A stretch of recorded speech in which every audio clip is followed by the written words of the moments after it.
ನೀತಿ ಸಂಹಿತೆಗಳೆಲ್ಲ ಇರುವುದರಿಂದ ನಮ್ಮ ಅತಿಥಿಗಳಾಗಿ ಕರ್ನಾಟಕ ತುಳು ಸಾಹಿತ್ಯ ಅಕಾಡೆಮಿಯ ಅಧ್ಯಕ್ಷರಾಗಿರುವಂತಹ ತಾರನಾಥ್ ಕಾಪಿಕಾಡ್ ಅವರನ್ನು ಆಹ್ವಾನಿಸುವಾಗ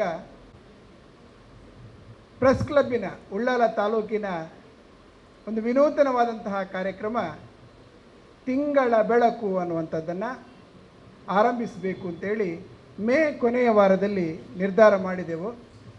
ಆದರೆ ಮೇ ಕೊನೆಯ ವಾರದಲ್ಲಿ ಸಾಧ್ಯ ಆಗಲಿಲ್ಲ. ಜೂನ್ 1ಕ್ಕೆ ಅಂದರೆ ಇವತ್ತು ಆಗ್ತಾ ಇರುವಂಥದ್ದು ತಿಂಗಳ ಬೆಳಕು ಮೇ ತಿಂಗಳ ಕಾರ್ಯಕ್ರಮ. ಜೂನ್ ತಿಂಗಳ ಕಾರ್ಯಕ್ರಮವನ್ನು ಇದೇ ತಿಂಗಳ ಕೊನೆಯಲ್ಲಿ ನಾವು ಏರ್ಪಡಿಸಲಿದ್ದೇವೆ. ಅದಕ್ಕೆ ತಾರನಾಥ್ ಕಾಪಿಕಾಡ್ ಅವರು ಅತಿಥಿಯಾಗಿ ಬರಲಿಕ್ಕಿದ್ದಾರೆ.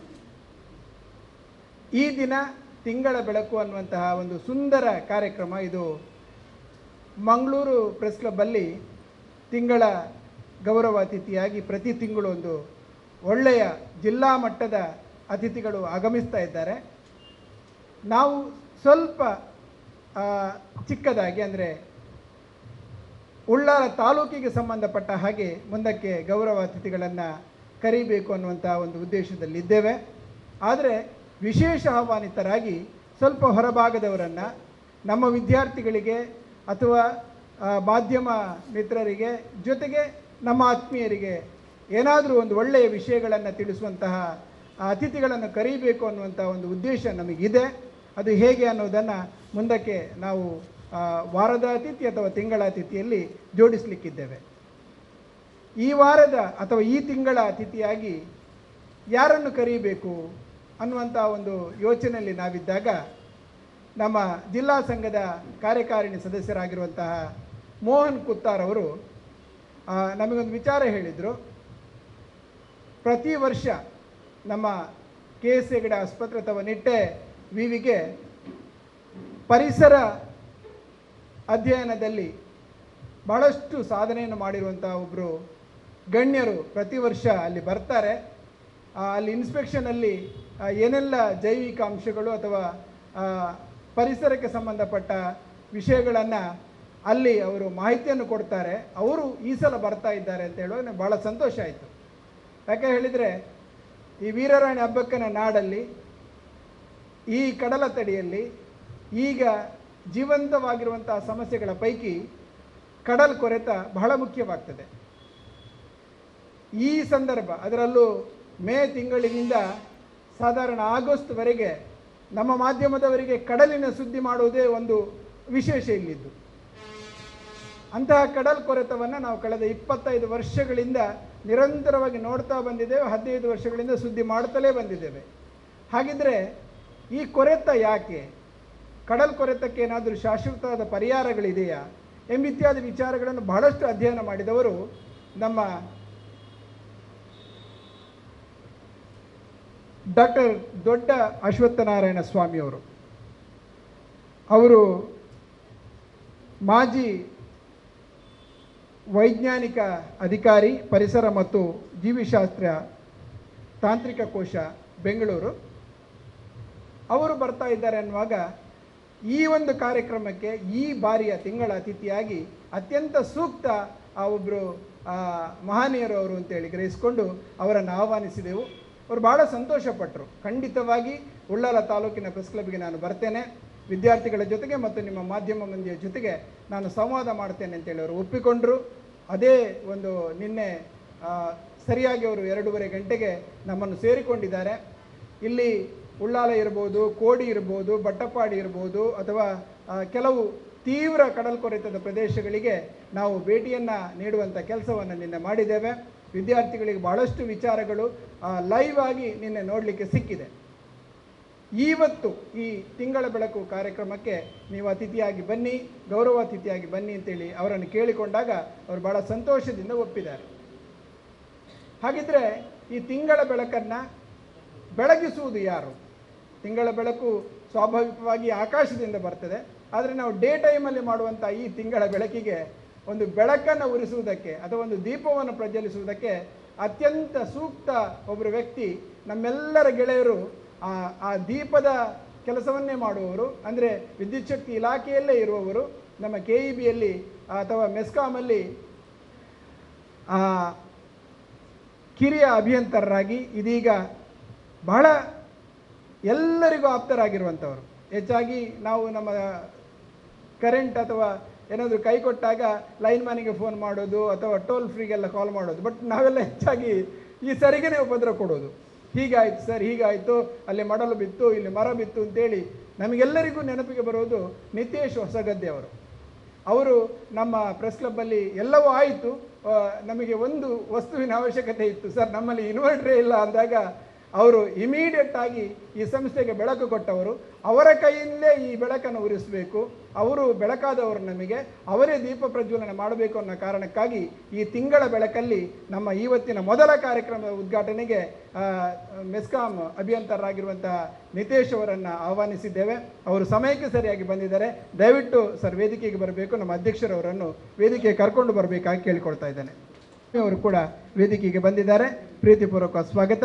ಮತ್ತು ಉಳ್ಳಾಲ ಪ್ರೆಸ್ ಕ್ಲಬ್ ಮತ್ತು ಕಾರ್ಯನಿರತ ಪತ್ರಕರ್ತರ ಸಂಘದ ಅಧ್ಯಕ್ಷರಾಗಿರುವಂತಹ ವಸಂತನ್ ಕೊಣಾಚೆಯವರು ಕೂಡ ಈಗ ವೇದಿಕೆಯಲ್ಲಿದ್ದಾರೆ. ನೇರವಾಗಿ ನಾವು ಕಾರ್ಯಕ್ರಮವನ್ನು ಉದ್ಘಾಟಿಸುವುದತ್ತ ತೆರಳುತ್ತೇವೆ. ಅದಕ್ಕಾಗಿ ಮೊದಲು ಪ್ರಾರ್ಥನೆಯೊಂದಿಗೆ ಈ ಕಾರ್ಯಕ್ರಮವನ್ನು ಆರಂಭಿಸೋಣ. ಡಾಕ್ಟರ್ ಪಿ ದಯಾನಂದ ಪೈ ಸತೀಶ್ ಪೈ ಪ್ರಥಮ ದರ್ಜೆ ಕಾಲೇಜು ಕಾರ್ಸ್ಟ್ರೀಟ್ನ ಪತ್ರಿಕೋದ್ಯಮದ ವಿದ್ಯಾರ್ಥಿನಿಯರು ಪ್ರಾರ್ಥನೆಯನ್ನು ಹಾಡ್ತಾರೆ.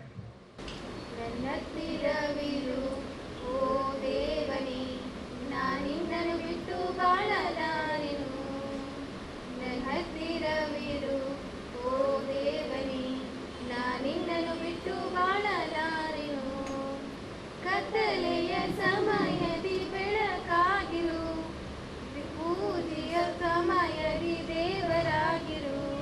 ಕತ್ತಲೆಯ ಸಮಯದಿ ಬೆಳಕಾಗಿರು, ಪೂಜಿಸೋ ಸಮಯದಿ ದೇವರಾಗಿರು. ನನ್ನ ಹತ್ತಿರವಿರು ಓ ದೇವನೇ, ನಾನಿನ್ನನು ಬಿಟ್ಟು ಬಾಳಲಾರೆನು. ರೋಗದ ಸಮಯದಿ ವೈದ್ಯನಾಗಿರು, ಕಲಿಕೆಯ ಸಮಯದಿ ಗುರುವಾಗಿರು. ರೋಗದ ಸಮಯದಿ ವೈದ್ಯನಾಗಿರು, ಕಲಿಯುವ ಸಮಯದಿ ಗುರುವಾಗಿರು. ನನ್ನ ಹತ್ತಿರವಿರು ಓ ದೇವನೇ, ನಾನಿನ್ನನು ಬಿಟ್ಟು ಬಾಳಲಾರೆನು. ಕಷ್ಟದ ಸಮಯದಿ ತಂದೆಯಾಗಿರು, ಕಣ್ಣೀರಿನ ಸಮಯದಿ ತಾಯಿಯಾಗಿರು. ಕಷ್ಟದ ಸಮಯದಿ ತಂದೆಯಾಗಿರು, ಕಣ್ಣೀರಿನ ಸಮಯದಿ ತಾಯಿಯಾಗಿರು. ನನ್ನ ಹತ್ತಿರವಿರು ಓ ದೇವನೇ, ನಾನಿನ್ನನು ಬಿಟ್ಟು ಬಾಳಲಾರೆನು. ನನ್ನನ್ನು ಬಿಟ್ಟು ಬಾಳಲಾರೆನು. ನಮ್ಮ 3 ಮಂದಿ ಅತಿಥಿಗಳು ಅಥವಾ ನಮ್ಮ ಅಧ್ಯಕ್ಷರು ಸೇರಿ 2 ಮಂದಿ ಅತಿಥಿಗಳು ಈಗ ವೇದಿಕೆಯಲ್ಲಿದ್ದಾರೆ.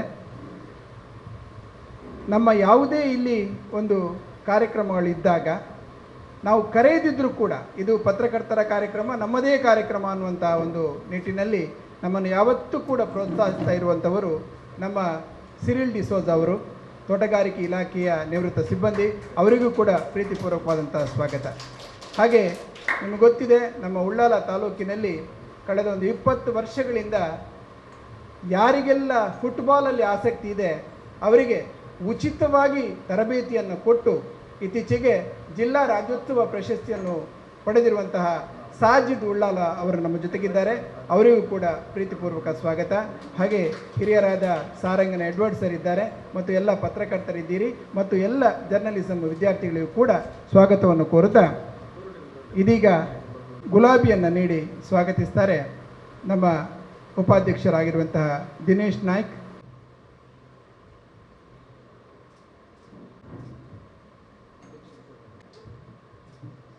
ನಾವು ದೀಪ ಪ್ರಜ್ವಲನೆಯತ್ತ ತೆರಳೋಣ. ಕಾರ್ಯಕ್ರಮಕ್ಕೆ ಚಾಲನೆ ನೀಡ್ತಾರೆ. ಈ ತಿಂಗಳ ಬೆಳಕು ನಿರಂತರವಾಗಿ ಬೆಳಕಾಗಿರಲಿ. ಆ ತಿಂಗಳ ಬೆಳಕಿನಲ್ಲಿ ನಾವೆಲ್ಲರೂ ತಿಂಗಳ ಮೃಷ್ಟಾನ್ನವನ್ನು ಸದಾ ಪ್ರತಿ ತಿಂಗಳು ಸವಿಯೋಣ.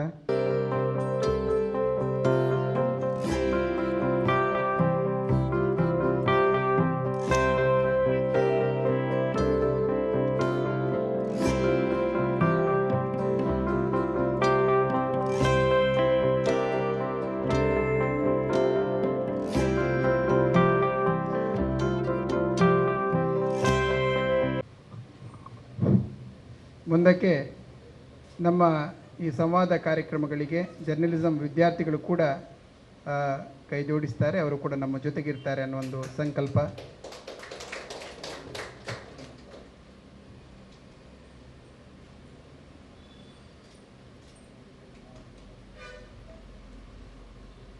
ಬೆಳಕು ಕಾರ್ಯಕ್ರಮ ಭಾಗ 1 ಸಂಚಿಕೆ 1 ಉದ್ಘಾಟಿಸಿರುವಂತಹ ನಿತೇಶ್ ಹೊಸಗದ್ದೆಯವರು ಒಬ್ಬರು ಒಳ್ಳೆಯ ವಾಗ್ಮಿಯವರು, ಚಂದ ಮಾತಾಡ್ತಾರೆ. ಈಗ ವಿದ್ಯಾರ್ಥಿಗಳನ್ನು ಕುರಿತು ಮತ್ತು ನಮ್ಮನ್ನು ಕುರಿತು ಅವರು ಶುಭಾಶಂಸನೆಗಳನ್ನು ಕೊಡ್ತಾರೆ. ಕಾರ್ಯನಿರತ ಪತ್ರಕರ್ತರ ಸಂಘದ ಎಲ್ಲ ಅಧ್ಯಕ್ಷರು ಹಾಗೆಲ್ಲ ಸಮಿತಿ ಸದಸ್ಯರಿಗೂ ನಮಸ್ಕಾರ ಹೇಳುತ್ತಾ, ಹಾಗೂ ವೇದಿಕೆಯಲ್ಲಿರುವ ಎಲ್ಲ ಅತಿಥಿಗಳಿಗೂ ನಮಸ್ಕಾರ ಹೇಳುತ್ತಾ, ಬಂದಿರುವ ಎಲ್ರಿಗೂ ನಮಸ್ಕಾರ ಹೇಳುತ್ತಾ, ಒಂದು ಉತ್ತಮವಾದ ಕಾರ್ಯಕ್ರಮ ತಿಂಗಳ ಬೆಳಕು ಎಂಬ ಕಾರ್ಯಕ್ರಮದಲ್ಲಿ ಒಂದು ಉತ್ತಮವಾದ ಒಂದು ವಿಷಯವನ್ನು ಕುರಿತು ಇವತ್ತು ನಿಮ್ಮೊಂದಿಗೆ ಸಂವಾದವನ್ನು ಮಾಡಲಿಕ್ಕೆ ಅತಿಥಿಗಳನ್ನ ಕರೆದಿದ್ದಾರೆ.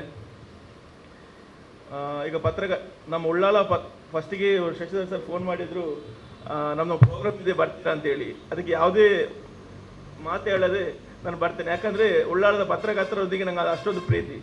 ನಮ್ಮದು ಯಾವುದೇ ವಿಷಯಗಳೇನಿದ್ರೆ, ಯಾವುದು ಪ್ರಸ್ತಾವ ಮಾಡಿದರೆ ಸದಾಕಾಲ ನಮಗೊಂದು ಸ್ಪಂದನೆ ನೀಡಿ, ನಮ್ಮ ಇಲಾಖೆಗೂ ವೈಯಕ್ತಿಕವಾಗಿಯೂ ಸ್ಪಂದನೆ ನೀಡ್ತಾರೆ. ಅದರಿಂದಾಗಿ ಅವ್ರು ಕರೆದಾಗ ಯಾವುದೇ ಬ್ಯುಸಿ ಯಾವುದೇ ಶೆಡ್ಯೂಲ್ ಇದೆ ನೋಡದಿದ್ರು ಬರ್ತೇನೆ ಅಂತ ಒಪ್ಪಿಕೊಂಡಿದ್ದೇನೆ, ಯಾಕಂದರೆ ನಿಮ್ಮ ಮೇಲಿರೋ ಪ್ರೀತಿಯಿಂದಾಗಿ. ಅಂದರೆ ಎಲ್ಲ ವರದಿಯನ್ನು ಮಾಡುವಾಗ ನೋಡ್ತಿದ್ದೇವೆ, ಉತ್ತಮವಾದ ವರದಿ ಜನರಿಗೆ ಏನು ಅನುಕೂಲವಾಗುವ ರೀತಿಯಲ್ಲಿ ಯಾವ ಉತ್ತಮವಾದ ವರದಿಯನ್ನು ಮಾಡ್ತಾ ಇದ್ದಾರೆ. ಇನ್ನೂ ಉತ್ತಮವಾದ ಸ್ಟಾರ್ಟ್ ಆಗಿ ನಿಮ್ಮ ಸಂಘ ಸ್ಟಾರ್ಟ್ ಆಗಿ 3 ತಿಂಗಳಾಗಿದೆ ಅಂತ ಹೇಳಿದಿರಿ. ಇನ್ನು ಉತ್ತಮವಾದ ಕೆಲಸಗಳನ್ನು ಮಾಡಿ ಒಳ್ಳೆಯದಾಗಲಿ ಅಂತ ಆಶಿಸ್ತಾ ನನಗೆ 2 ಮಾತುಗಳನ್ನು ಮುಗಿಸ್ತಾ ಇದ್ದೇನೆ.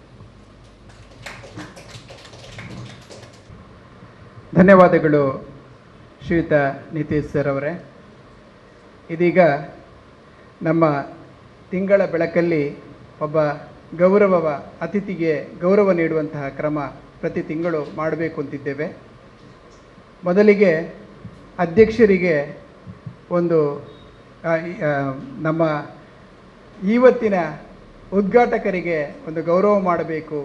ಅವರು ನಮಗೆ ನೀಡಿರುವಂತಹ ಕೊಡುಗೆ ಮತ್ತು ಅವರು ಮುಂದಕ್ಕೆ ನೀಡಲಿರುವ ಕೊಡುಗೆ ಮತ್ತು ಅವರು ಪ್ರತಿ ತಿಂಗಳು ನಮಗೆ ನೀಡ್ತಾ ಇರುವ ಸಹಕಾರ, ಸಂಘದ ಪದಾಧಿಕಾರಿಗಳು ಬರಬೇಕು ಅಂತ ಕೇಳಿಕೊಳ್ತಾ ಇದ್ದೇವೆ. ಶಿಕ್ಷಾಧಿಕಾರಿಯವರು ಕೈ ಜೋಡಿಸ್ತಾರೆ. ಇವತ್ತಿನ ಈ ಕಾರ್ಯಕ್ರಮವನ್ನು ಉದ್ಘಾಟಿಸಿದ್ದಕ್ಕಾಗಿ ಸದಾ ನೆನಪಲ್ಲಿ ಇರುವ ಹಾಗೆ ಈ ಒಂದು ಪುಟ್ಟ ಗೌರವ, ಜೊತೆಗೆ ಅವರಿಗೆ ಪ್ರತಿದಿನ ನಮ್ಮ ನೆನಪಾಗುವ ಹಾಗೆ ಶುದ್ಧ ಜೇನುತುಪ್ಪ ಕೂಡ ನೀಡ್ತಾ ಇದ್ದೇವೆ. ಅವರು ಪ್ರತಿ ದಿವಸ ದೋಸೆಗೆ ಅದನ್ನು ಹಾಕುವಾಗ ಕೂಡ ಕಾರ್ಯನಿರತ ಪತ್ರಕರ್ತರ ಸಂಘದ ನೆನಪು ಬರಬೇಕು ಅವರಿಗೆ.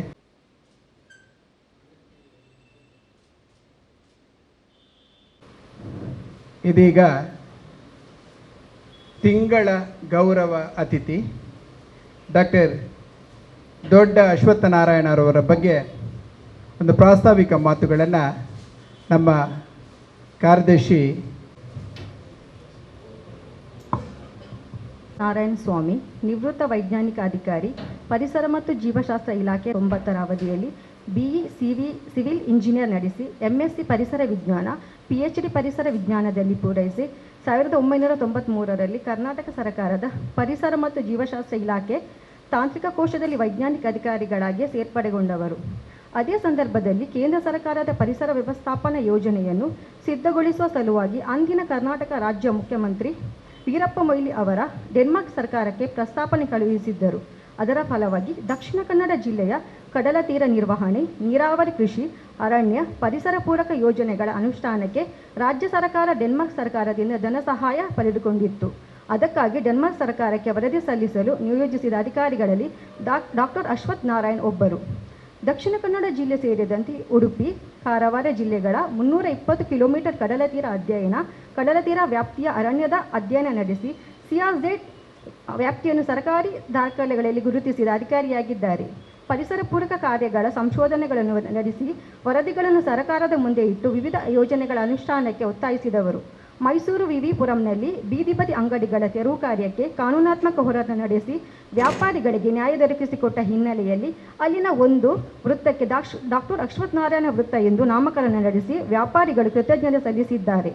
ಪರಿಸರ ಉಳಿಸುವ ಸಲುವಾಗಿ ಯಾವುದೇ ತ್ಯಾಗಕ್ಕೂ ಸಿದ್ಧ ಅನ್ನುವ ಮನೋಭಾವದೊಂದಿಗೆ ಚಿಕ್ಕಮಗಳೂರು ಕಡಲೂರಿನಲ್ಲಿ 300 ಎಕರೆ ಜಮೀನನ್ನು ಗಣಿಗಾರಿಕೆಯಿಂದ ತಪ್ಪಿಸಿದವರು. ಇದರಿಂದ ಅಂದಿನ ಕಡೂರು ಜನಪ್ರತಿನಿಧಿಗಳ ಆಡಳಿತದ ಸರ್ಕಾರದ ಕೆಂಗಣ್ಣಿಗುರಿಯಾದವರು. ಅಂದು ನಡೆಸಿದ ಪ್ರಯತ್ನದ ಫಲವಾಗಿ ಗುಡ್ಡ ಕಾಡಾಗಿ ಬೆಳೆದು ಸಮಾಜಕ್ಕೆ ಸಾಕಷ್ಟು ಪ್ರಮಾಣದಲ್ಲಿ ನೆರಳು, ನೀರು, ಆಮ್ಲಜನಕ ಪೂರೈಸುತ್ತಿದೆ. ಕಡಲ ತೀರದ ಅಧ್ಯಯನ ನಡೆಸುವ ಸಂದರ್ಭ ಕೋಟ ಕುಂದಾಪುರದಲ್ಲಿ ಕಂಡಂತಹ ಒಂದು ಕಾಲಿನ ಏಡಿಯ ಕುರಿತು ವಿಶ್ಲೇಷಣೆ ನಡೆಸಿದವರು. ಅಂದಿನ ಪ್ರಧಾನಿ ಇಂದಿರಾ ಗಾಂಧಿ ಅವರು ಈ ಏಡಿಯ ಜೀವನ ಚರಿತ್ರೆಯನ್ನು ಸ್ಫೂರ್ತಿಯಾಗಿ ತೆಗೆದುಕೊಂಡು ಜನರಿಗೆ ವಿವರಿಸಿದ್ದರು. ಮಾಲಿನ್ಯ ನಿಯಂತ್ರಣ, ಕಡಲ ತೀರ ಸಂರಕ್ಷಣೆ ಕುರಿತು ಸಂಶೋಧನಾ ವರದಿಗಳನ್ನು ಸಿದ್ಧಪಡಿಸಿ ಸರ್ಕಾರದ ಗಮನ ಸೆಳೆದವರು. ಕಡಲ ತೀರದ ಅಮೂಲ್ಯ ಜೀವರಾಶಿಗಳನ್ನು ಉಳಿಸುವ ನಿರಂತರ ಆಸಕ್ತಿ ತೋರಿಸಿ ಸಮಾಜಕ್ಕೆ ಜ್ಞಾನ ಕೊಡುತ್ತಾ ಬಂದವರು. ಬೆಂಗಳೂರಿನಲ್ಲಿ ಹುಟ್ಟಿ ಬೆಳೆದ ಅಶ್ವಥ್ ನಾರಾಯಣ್ ಸರ್ ಪತ್ನಿ ಬೆಂಗಳೂರಿನ ನಾರಾಯಣ ಹೃದಯಾಲಯ ಆಸ್ಪತ್ರೆಯಲ್ಲಿ ವೈದ್ಯನಾಗಿರೋ ಪುತ್ರ ಹಾಗೂ ವಕೀಲ ಪದವಿ ಪಡೆಯುತ್ತಿರುವ ಪುತ್ರನ ಜೊತೆಯಲ್ಲಿ ನೆಲೆಸಿದ್ದಾರೆ. ಡಾಕ್ಟರ್ ದೊಡ್ಡ ಅಶ್ವಥ್ ನಾರಾಯಣ ಸ್ವಾಮಿ ಅವರು ನಮ್ಮ ಊರಿಗೆ ಆಗಮಿಸಿ ಭಾಳಷ್ಟು ವಿಚಾರಗಳನ್ನು ನಮ್ಮ ಜರ್ನಲಿಸಮ್ ವಿದ್ಯಾರ್ಥಿಗಳಿಗೆ ನಿನ್ನೆ ಅವರು ಉಣಬಡಿಸಿದ್ದಾರೆ. ಇನ್ನಷ್ಟು ಸಂವಾದವನ್ನು ಇವತ್ತು ನಡೆಸಲಿಕ್ಕಿದ್ದಾರೆ. ಇಂಥ ಒಂದು ಅರ್ಥಪೂರ್ಣ ಕಾರ್ಯಕ್ರಮದಲ್ಲಿ ನಮ್ಮ ಜೊತೆಗಿದ್ದು ಪ್ರೆಸ್ ಕ್ಲಬ್ ಉಳ್ಳಾಲವನ್ನು ಹರಸುತ್ತಿರುವ ನಿಮಗೆ ನಮ್ಮ ಪ್ರೀತಿಪೂರ್ವಕವಾದಂಥ ಕಿರು ಗೌರವವನ್ನು ಸಮರ್ಪಿಸ್ತಾ ಇದ್ದೇವೆ ಸರ್.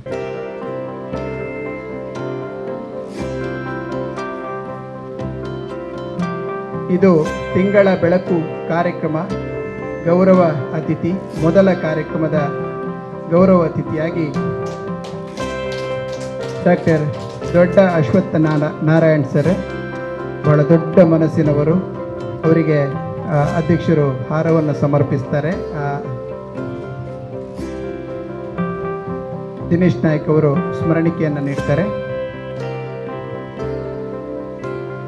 ಈಗ ನಮ್ಮ ತಂಡದವರು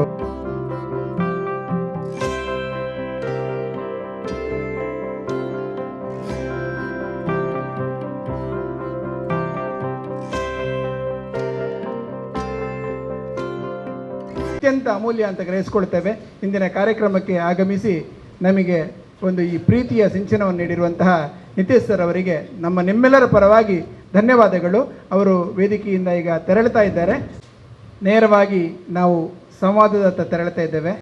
ಇಂದಿನ ಕಾರ್ಯಕ್ರಮದಲ್ಲಿ ಆಗಮಿಸಿದ ಡಾಕ್ಟರ್ ಅವರೇ, ಉದ್ಘಾಟನೆ ಮಾಡಿದ ನಿತೇಶ್ ಅವರೇ, ಇದೊಂದು ಕಾರ್ಯಕ್ರಮ ತಿಂಗಳ ಬೆಳಕು ಉಳ್ಳಾಲ ಪ್ರೆಸ್ ಕ್ಲಬ್ಬಿನ ಪ್ರಥಮ ಕಾರ್ಯಕ್ರಮ. ಈ ನಿಟ್ಟಿನಲ್ಲಿ ನಾವು ಮೊದಲ ವಿದ್ಯಾರ್ಥಿಗಳಿಗೊಂದು ಅಧ್ಯಯನ ಮತ್ತು ಪತ್ರಕರ್ತರಿಗೆ ಕೂಡ ಕೆಲವು ಮಾಹಿತಿಗಳೆಲ್ಲ ಇರುವುದಿಲ್ಲ. ಕಡಲ್ ಕೊರತೆ ಬಗ್ಗೆ ಆಗಲಿ, ಪರಿಸರದ ಬಗ್ಗೆ ಆಗಲಿ, ಮುಖ್ಯವಾಗಿ ಕಡಲ್ಕೊರೆತವನ್ನು ತಡೆಯುವಂತಹ ಕಾಂಡ್ಲಾವನದ ಬಗ್ಗೆ ನಮಗೆ ಇವತ್ತು ಮಾಹಿತಿಯನ್ನು ನೀಡಲಿಕ್ಕೆ ಬಂದಿದ್ದಾರೆ. ಅದರ ಮಕ್ಕಳೊಂದಿಗೆ ಸಂವಾದ ಮಾಡ್ತಾರೆ, ಪತ್ರಕರ್ತರದರೊಂದಿಗೆ ಸೇರ್ತಾರೆ. ಈ ಕಾರ್ಯಕ್ರಮದ ಮೂಲಕ ಸ್ವಲ್ಪ ಮಾಹಿತಿ ಕಡಲ್ಕೊರೆತೆಗೆ ಸಂಬಂಧಪಟ್ಟಾಗೆ ಆಗಲಿ ಅಥವಾ ನಮ್ಮ ಪರಿಸರವನ್ನು ಹೇಗೆ ಮುಂದಿನ ಜನಾಂಗಕ್ಕೆ ಉಳಿಸ್ಕೊಂಡು ಹೋಗ್ಬೋದು, ಈ ನಿಟ್ಟಿನಲ್ಲಿ ನಮಗೆ ಮಾಹಿತಿಯನ್ನು ನೀಡಲಿದ್ದಾರೆ. ಇಂತಹ ಕಾರ್ಯಕ್ರಮಗಳನ್ನು ಮುಂದಿನ ದಿನಗಳಲ್ಲಿ ನಾವು ಉಳ್ಳಾಲ ಪ್ರೆಸ್ ಕ್ಲಬ್ ಆಯೋಜಿಸಲಿಕ್ಕೆ ತೀರ್ಮಾನಿಸಿದ್ದೇವೆ. ಎಲ್ಲರ ಸಹಕಾರದಿಂದ ಈ ಕಾರ್ಯಕ್ರಮಗಳನ್ನು ಮುಂದಕ್ಕೂ ನಾವು ಮಾಡ್ತೇವೆ ಅಂತ ಹೇಳಿ ನನ್ನ ಮುಂದಕ್ಕೆ ತುಂಬ ಕಾರ್ಯಕ್ರಮಗಳನ್ನೆಲ್ಲ ಯೋಜಿಸಿದೆ. ನಮ್ಮ ಅಧ್ಯಕ್ಷರ ಒಂದು ಕನಸಿನ ಕೂಸು ಗ್ರಾಮ ಸಂಪರ್ಕ ಅಭಿಯಾನ, ಕನೆಕ್ಟಿವಿಟಿಯನ್ನು ಯಾವ ರೀತಿಯಾಗಿ ಈ 16 ಗ್ರಾಮಗಳಲ್ಲಿ ಇರಿಸಬೇಕು ಅನ್ನೋದರ ಬಗ್ಗೆ ಅವರ ಹತ್ರ ಒಂದು ಚಿಂತನೆ ಇದೆ. ಅದನ್ನು ಬಹುಶಃ ನಮ್ಮ ವಿಧಾನಸಭಾಧ್ಯಕ್ಷರಾಗಿರುವಂತಹ UT ಖಾದರ್ ಅವರು ಕೂಡ ಕೆಲವು ಐಡಿಯಾಸ್ಗಳನ್ನು ಕೊಟ್ಟಿದ್ದಾರೆ. ಅವರ ಸಹೋದರ ಡಾಕ್ಟರ್ ಇಫ್ತಿಕಾರ್ ಅಲಿ ಕೂಡ ಭಾಳಷ್ಟು ಸಲಹೆಗಳನ್ನು ಕೊಟ್ಟಿದ್ದಾರೆ. ಅವರ ಸಹಕಾರದಿಂದ ಇದೆಲ್ಲ ಬಹುಶಃ ಮಾಡಲಿಕ್ಕೆ ಸಾಧ್ಯ ಆಯಿತು. 1 ರೂಪಾಯಿ ಸಾಲ ಇಲ್ಲದೆ ಈ ಪ್ರೆಸ್ ಕ್ಲಬ್ ಈಗ ನಡೀತಾ ಇದೆ.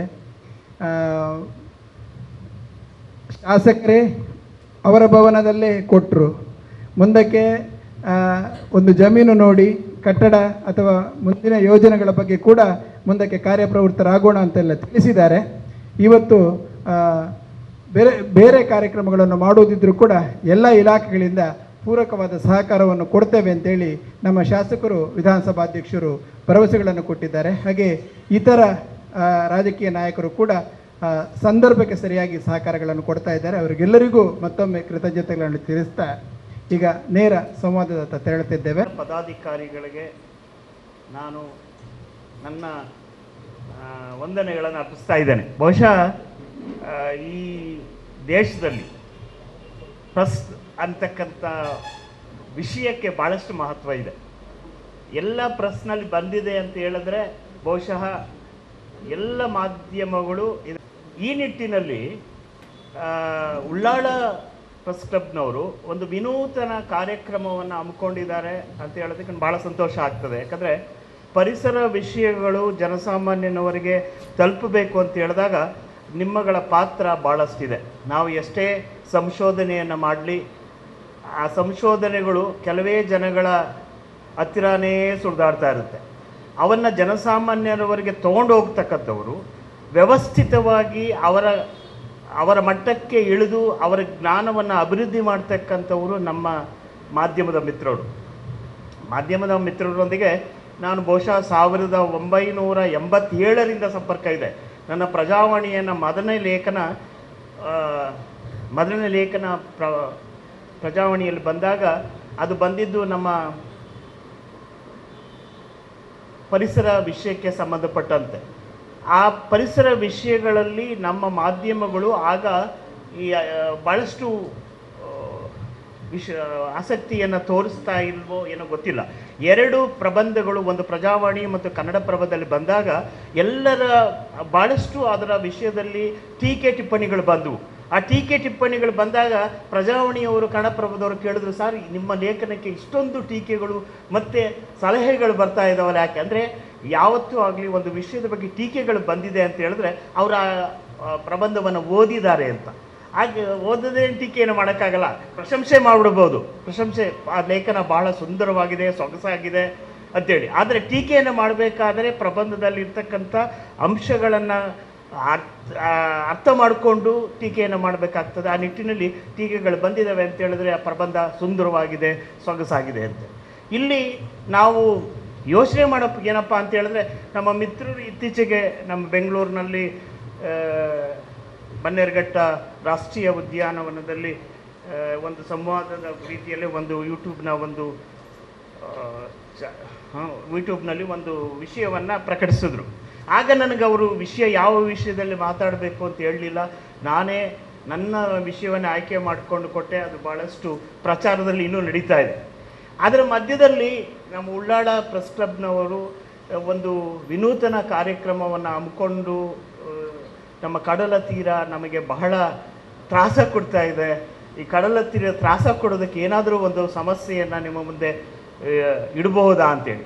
ಬಹುಶಃ ನಾನು 1993ರಿಂದ 97ರವರೆಗೂ ಈ ಕಡಲ ತೀರದ 320 ಕಿಲೋಮೀಟರ್ ದೂರವನ್ನು ನಾನು ನೋಡಿದ್ದೇನೆ.